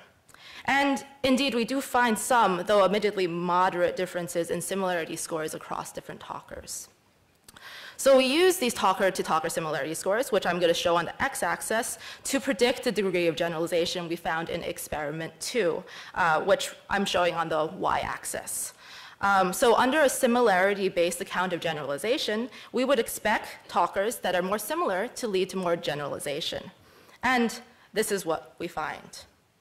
So at this point, some of you might be wondering, well, what about the points on the right? What's up with that? So these correspond to the talker-specific pairs, which are both the most similar and result in the most generalization. Arguably, though, an even stronger test of whether similarity drives generalization would not involve the talker-specific points, which strongly influence the results. When we remove these points, we see a similar trend. We find that the slope of the fit is nearly identical. That's encouraging. However, on just this data, this trend is no longer significant. But as you can see here, we don't have much variability in terms of similarity scores. What we conclude now that there's potentially a weak trend of similarity.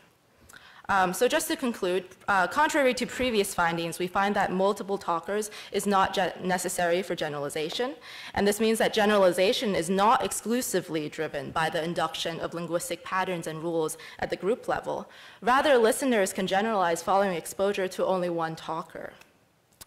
We have found preliminary evidence for similarity-based generalization, where listeners would generalize to a novel talker based on its similarity to previously encountered talkers, whether single or multiple.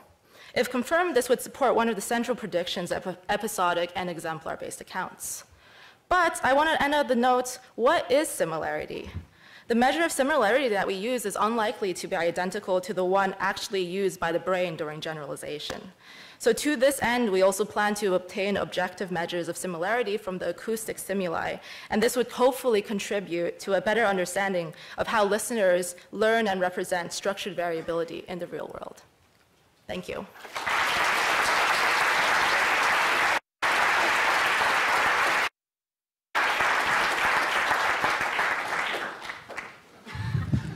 So that was a really cool study, and it was great to see. There must have been a huge number of subjects to run. You were talking about generalization. I'm actually interested in constraints on generalization.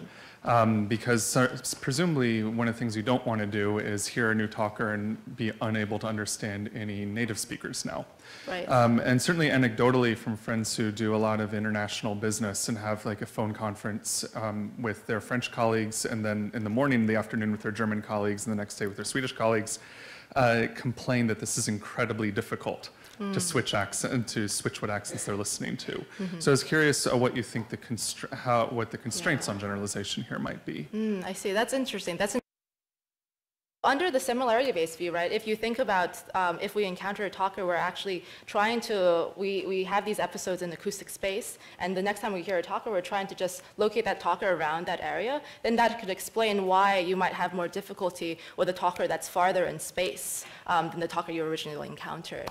I don't know if that answers your question completely, but that might provide like at least an idea of why your friends might have trouble, switching from different environments to different environments. But it is a question about locating the right talker model to use.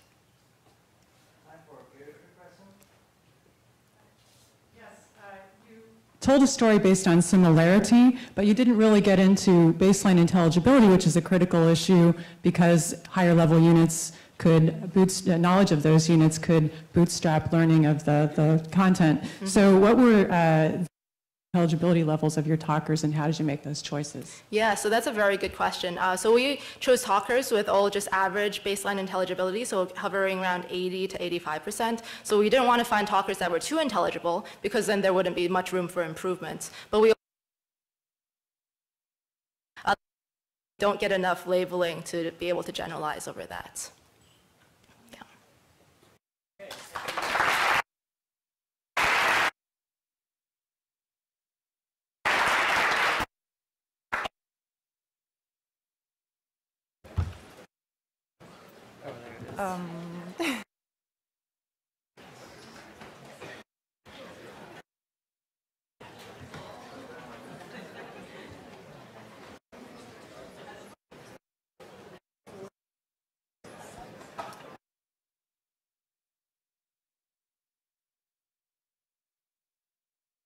handicap for not all errors are the same. Morphosyntactic analysis of non-native speech. So today I will focus on a social setting that is becoming more and more frequent nowadays, which is a conversation between a native and a non-native speaker. We know that non-native speakers have persistent difficulties achieving high degrees of proficiency in their second language, and this is particularly true within the phonological and the syntactic domain. So as the result of this, their speech can contain different types of errors, and some errors are usually more frequent than others, and which are represented here by crosses. So I will focus on this specific situation, and what we want to ask is how native listeners deal with different types of morphosyntactic errors in non-native accented speech, and specifically whether these native listeners are sensitive to the error typicality in non-native accented speech. So the syntactic analysis of auditory sentences with native accent has been widely investigated in electrophysiological literature, and we know what are the ERP correlates that are typically associated with morphosyntactic errors. There are previous ERP studies that show what happens when native listeners are exposed to disagreement like in this case. So here you have a Spanish sentence where there is a violation in a determiner and the target noun, la color. The correct sentence would be el color. And if a native listener, a Spanish native listener, is exposed to this type of sentence, then during the presentation of the word color, the target noun, you would typically observe a greater posterior positivity compared to the correct version of the sentence. This is the P600 effect, which is often preceded by greater left anterior negativities. And this biphasic response in two different phases. The first one is more automatic, can be associated with error detection, while the other one is more controlled and is associated with syntactic processes of reanalysis and repair. So what is important here is that the P600 amplitude is sensitive to multiple factors, and two of these factors are relevant for this study. The first one is the frequency of occurrence of an error during an experiment or in the real life. So there are some ERP studies that manipulated the number of violations that you can find within the experimental session from 20% of violation to 80% of violation, and what you usually observed is that the more the error is presented and the smaller the P600 is. And here the effect is even reversed. So the idea is that the sensitivity that the brain has of a syntactic error will be reduced when that specific error has been frequently presented during the experiment. The second variable that is important here is the accent of the speaker. So there are some ERP studies that presented the same amount of morphosyntactic violations, but in native accented speech and non-native accented speech. And what they found is that in the case of the non-native accented speech, the P600 is reduced or even absent. And the idea here is that native listeners would reduce their attempts to repair the morphosyntactic error in non-native accented speech, and this would be the result of their expectation about the grammaticality of the sentence when it's produced by a foreigner. So given this, we also know that in non-native accented speech, not all the errors are the same. There are some errors that are more frequent than others.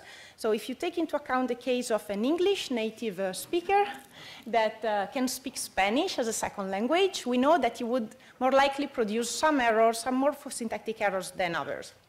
Here you have the table of about the frequency of gender and number errors in natural Spanish speech from an English native speaker. And as you can see, gender errors are more frequent than number errors, and this is true for all the word categories listed here. So what we did in our experiment is to manipulate the error typicality, non-native accented speech, by using different morphosyntactic violations, gender and number errors. And the question was, does native listener syntactic analysis change as a function of this error typicality? And we predicted that this should be the case, and specifically native listeners should reduce their attempts to repair the error, especially when the error is frequently heard from foreigners. So in our EEG study, we had Spanish natives that were listening to Spanish sentences, and these sentences could be produced by Spanish native speakers or non-native speakers, which in our case were English native speakers.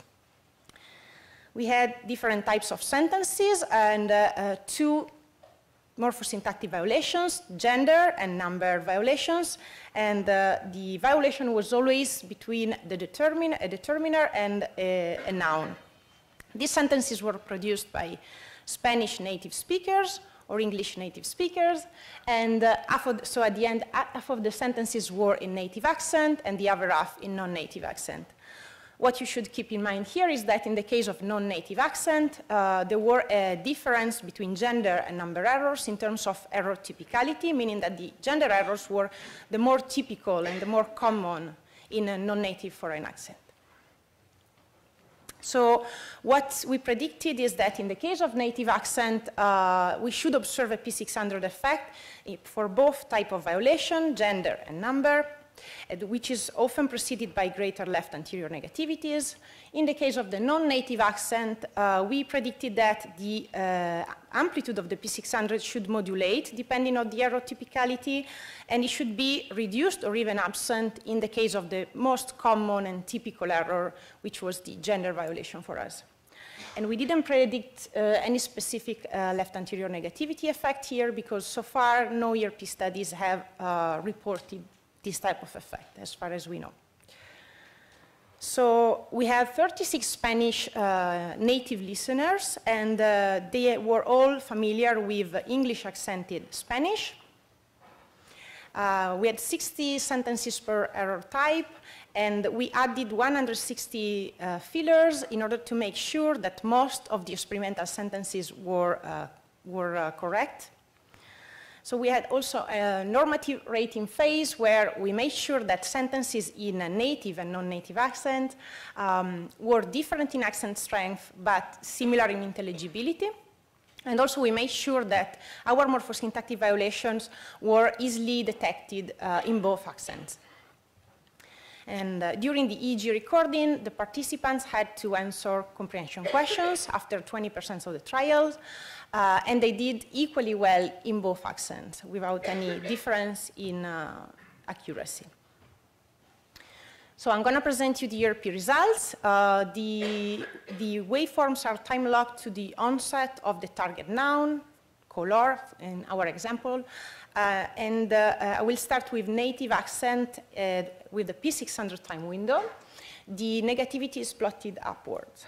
So here, as you can see, for both gender and number violation, we observed the P600 effect in line with our prediction. And this effect was preceded by a greater left negativities in both gender and number violations. For the non-native accent, if we look at what happened during the P600 time window, there is a P600 effect for number violations, but not for gender violation, according to what predicted. But if you look at this electrode, the PZ electrode, you can already see that there is a greater negativity for gender errors compared to the other two conditions in the early time window. And this negativity, in contrast to what we observed in the native accent, was bilaterally distributed and central posterior. So this was not expected, and I will discuss this in a minute. Finally, we also check the relation between the degree of familiarity that our participants have with non-native accent and the ERP differences we found in response to morphosyntactic violations in non-native accent. And what we found is a negative correlation between accent familiarity and the P600 ERP differences for gender errors, meaning that the more these native Spanish native listeners were familiar with English accented Spanish, and the smaller the P600 in response to the gender errors in the case of the non-native accented speech. So to conclude, we observe that the syntactic analysis depends on the type of the accent of the speaker. In the case of the native accent, what we observe is a biphasic response, which is consistent with the idea that there are two phases. The first one would be more automatic and dedicated to error detection, and the second one, it would be more controlled and associated with the processes of reanalysis and repair.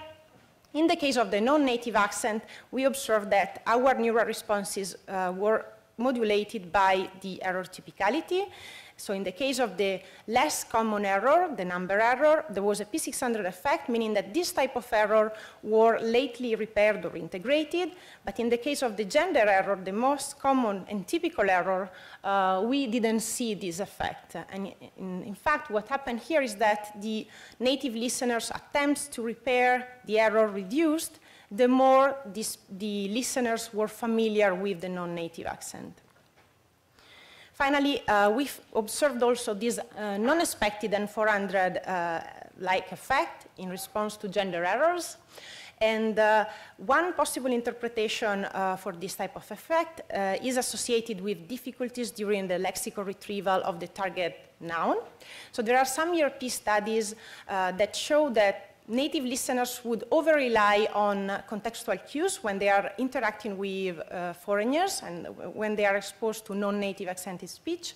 In our cases, the sentences were low constrained at the semantic level, but one cue that was always present in all the conditions was the pre-target determiner, which could have influenced the lexical analysis of the upcoming target word.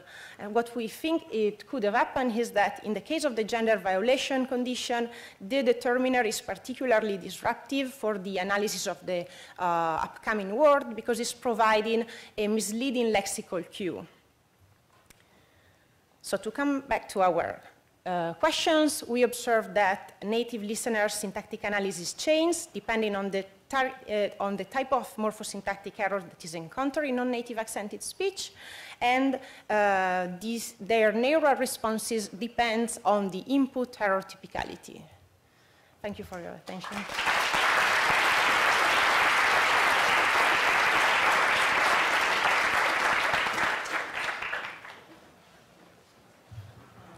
Hi.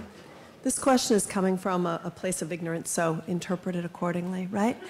I was trying to think about the mapping hypothesis between what we graph, right, with ERP and what we think is happening underlyingly.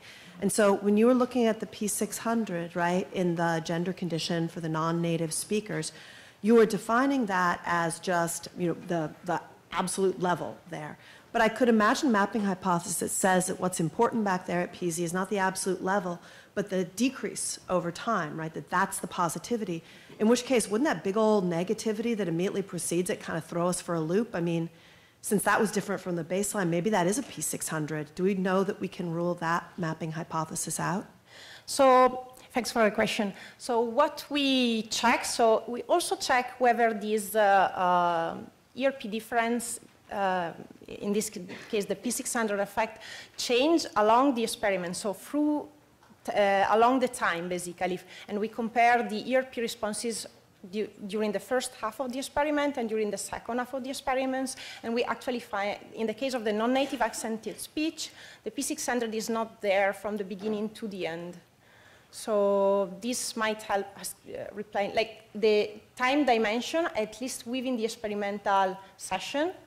Oh, I think I must have miscommunicated. Sorry. What I was referring to was the fact that you had the negative before meaning during a single trial, you have the negativity before, right? So if I think the P600 is change over time, maybe that's as big a P600 in the gender condition, it's just that it's starting from a higher level. So if you baselined at 400 milliseconds, then that would probably look like a P600, I imagine. I see. So there wasn't a correlation between the N400 and the P600 between the two time windows. And also, even if we time-locked our ERP responses to the offset of the target noun. So basically, in that sense, you neutralize a little bit the N400 time window that is occurring before. We still didn't observe that effect. Thank you. Thanks. Yeah, I just have a quick question about your stimuli.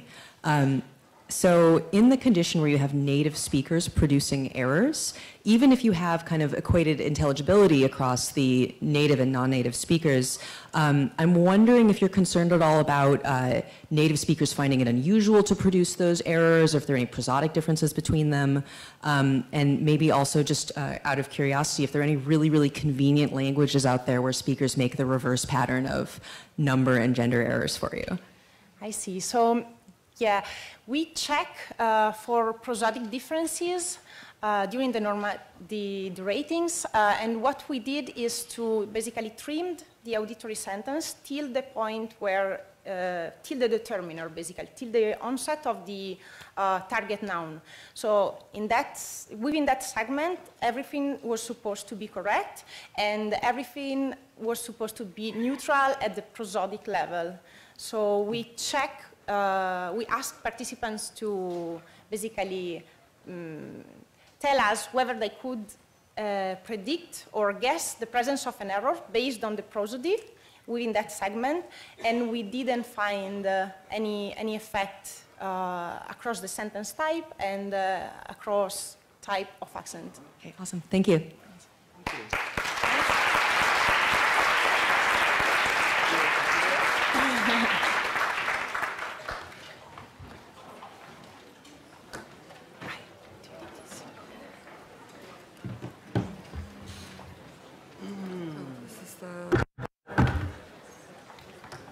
The last talk is by Katya Kravchenko, and the title is Does Discourse Predictability Affect Rate of Pronominalization?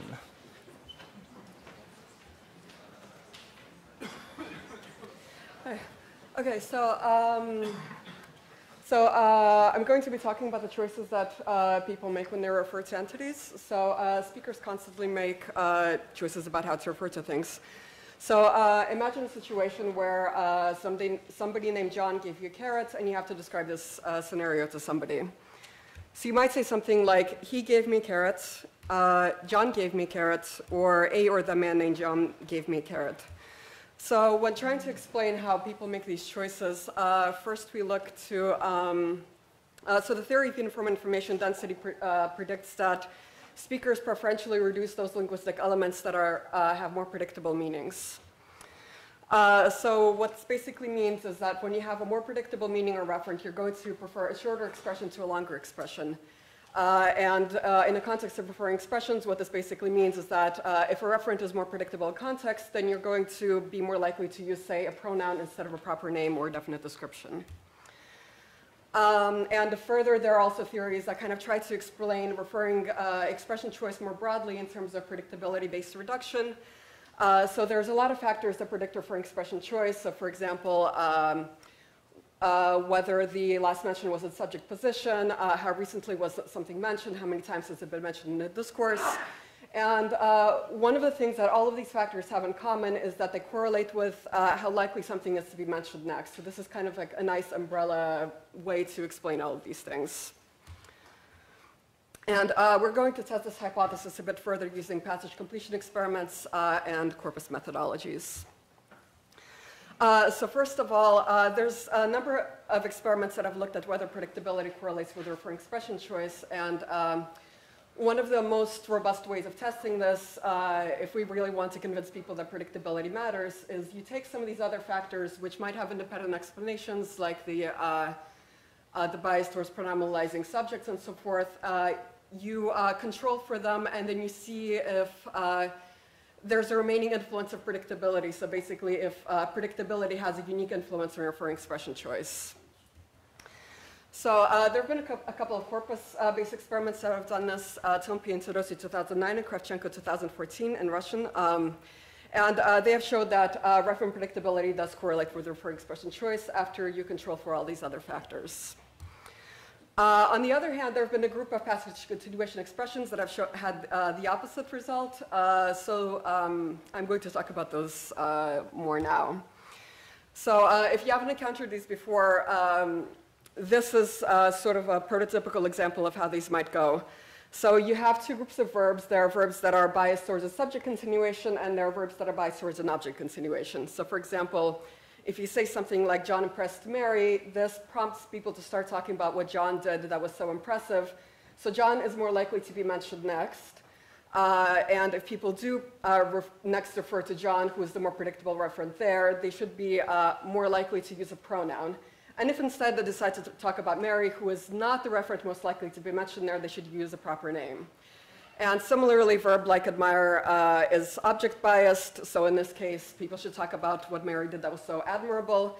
And if they talk about Mary, who's the most predictable referent in that context, they should use a pronoun. And if they talk about John, who's the less predictable referent and less likely to be mentioned, then they should be more explicit and use a proper name. So the general prediction one would make here is that pronouns are more likely to be used than names when the referent is more predictable. And the results are no, they're not. So predictability or next mention likelihood does not seem to have any effect on pronominalization. So here you can see that regardless of whether, so subjects are the dark bars, regardless of whether subjects are more likely to be mentioned next with the subject-biased verbs or less likely to be mentioned next with the object-biased verbs, they're equally likely to be pronominalized, and same goes for the objects regardless of how likely they are to be mentioned. So this is a little unintuitive. And we wanted to replicate and extend on this experiment. So first of all, it's the question of why. So first of all, we noticed that pronouns and proper names are generally quite similar in length, especially as used in these experiments. So if you're talking about speakers wanting to be more efficient or concise, there's not much motivation to reduce something like John to he, even when the referent is predictable. So if we want to test this a little bit further, we decided to use definite descriptions instead. So these are lengthier, more effortful. So if you're trying to be maximally concise, we think that you're going to be more likely to try to reduce a definite description than a name. So basically what we did is we test the same stimuli, but instead of saying something like Mary, we say something like the old woman in the park. So here you can see we replicated the results from Brody and Kaler 2014 perfectly. So there's no effect of next mention likelihood and referring expression choice. So subjects, whether the verb is subject biased or object biased, are equally likely to be pronominalized, and same for objects. So definite descriptions behave a little bit differently. And first, these are the results that we wished for. So we didn't expect to get sort of like a perfect mirror image for these. That's a little too much. But we thought that for subjects, when subjects are less likely to be mentioned, they should be a bit more likely to be pronominalized, and when objects are more likely to be mentioned next, likewise. So we would expect to see a pattern maybe a little bit like this. But instead, we see something like this, which is exactly the same pattern that we see for names.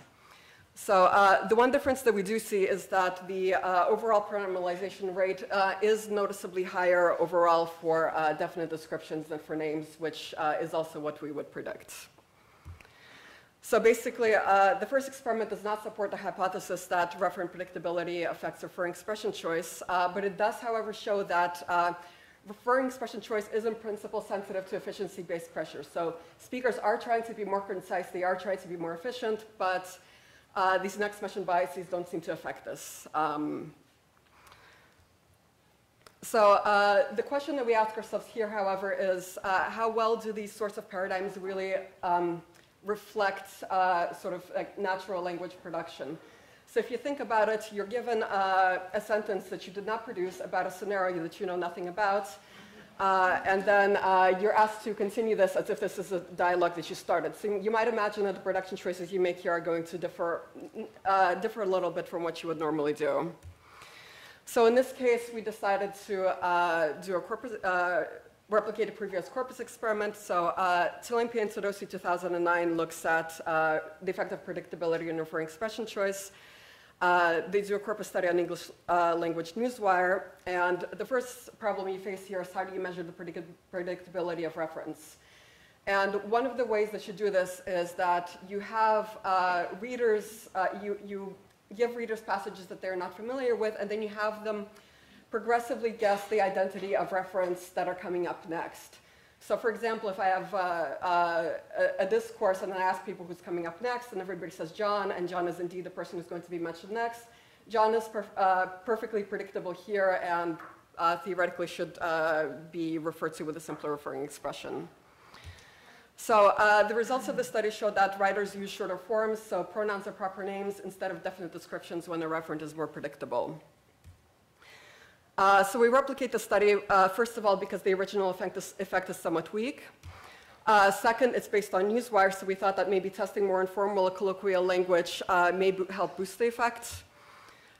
Third, for the reasons we mentioned, corpora maybe, it would at least be good to also look at language production using corpora. Third, given that there are very conflicting results regarding whether predictability matters, and there are only 2 corpus studies that look at it in this manner, we thought that this should be looked at again. So in our experiment, we used a bunch of crowdsourced child-directive event narratives, and here you can see, so you get the beginning of a discourse. So here you have two different candidate reference and preceding discourse. You have so all the co-reference entities are colored highlighted in the same color, and Beth. And then you ask to guess what's coming up next. You can guess I, you can guess Beth, or you can guess something new, which is the bar of black X's. So in this case, if you guessed I, you would be correct. And then you're basically asked to guess in the same manner for all upcoming reference. So in this case, something new would be accurate, and so on and so forth. So we collect 20 guesses for each referent in our narratives. So originally, we looked at over 3,000 NPs. After excluding those that were not suited for this particular analysis, we had over 1,000. And because there were very few proper names, we grouped pronouns and proper names together, and we contrasted those with noun phrases. So as you can see here, we replicate some of the past well-known biases, like how recently something has been mentioned has an effect, whether the previous mention is pronominalized and so forth. But surprisal or predictability has no effect whatsoever after all these other things are factored out. So in conclusion, our experimental results don't support the interpretation that referent predictability drives pronominalization. And the remaining questions, so first, whether the English results are going to generalize to other languages. So there's another study that I mentioned very briefly in Russian.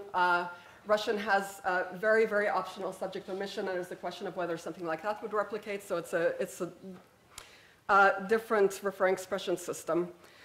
On the other hand, there's also the question of, so people's estimates, predictability estimates, people's guesses as to what's going to come next don't materialize out of nowhere. So presumably, our predictability estimates arise from cues in a preceding discourse. So for example, like subject to have last mentioned, how recently has something been mentioned, how many times has it been mentioned in the discourse. So if you're looking at the effect of predictability and you're factoring all of the cues that people could use to make predictability estimates out, in the end, it's not surprising that you're going to have very little left to work with.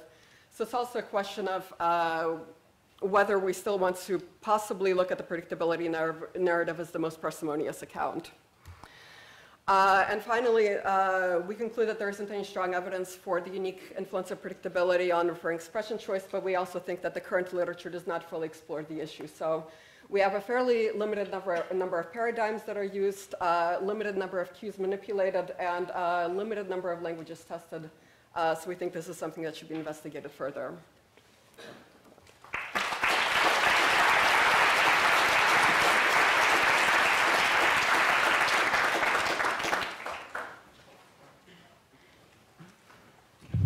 Thank you very much. That was really interesting, and I totally agree with you that more work on this topic needs to be done. And luckily, I've spent the last several years doing a lot of work on this topic in both English and in Spanish, just a little in Spanish.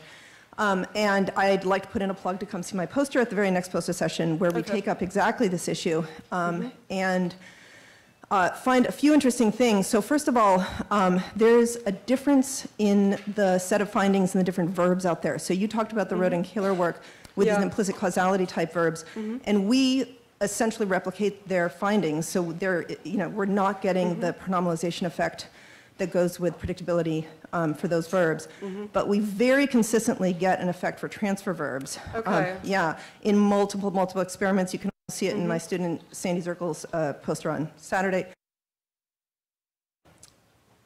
In Spanish, with transfer verbs, we also get a small effect, but just on overt pronouns, not on null pronouns, yeah.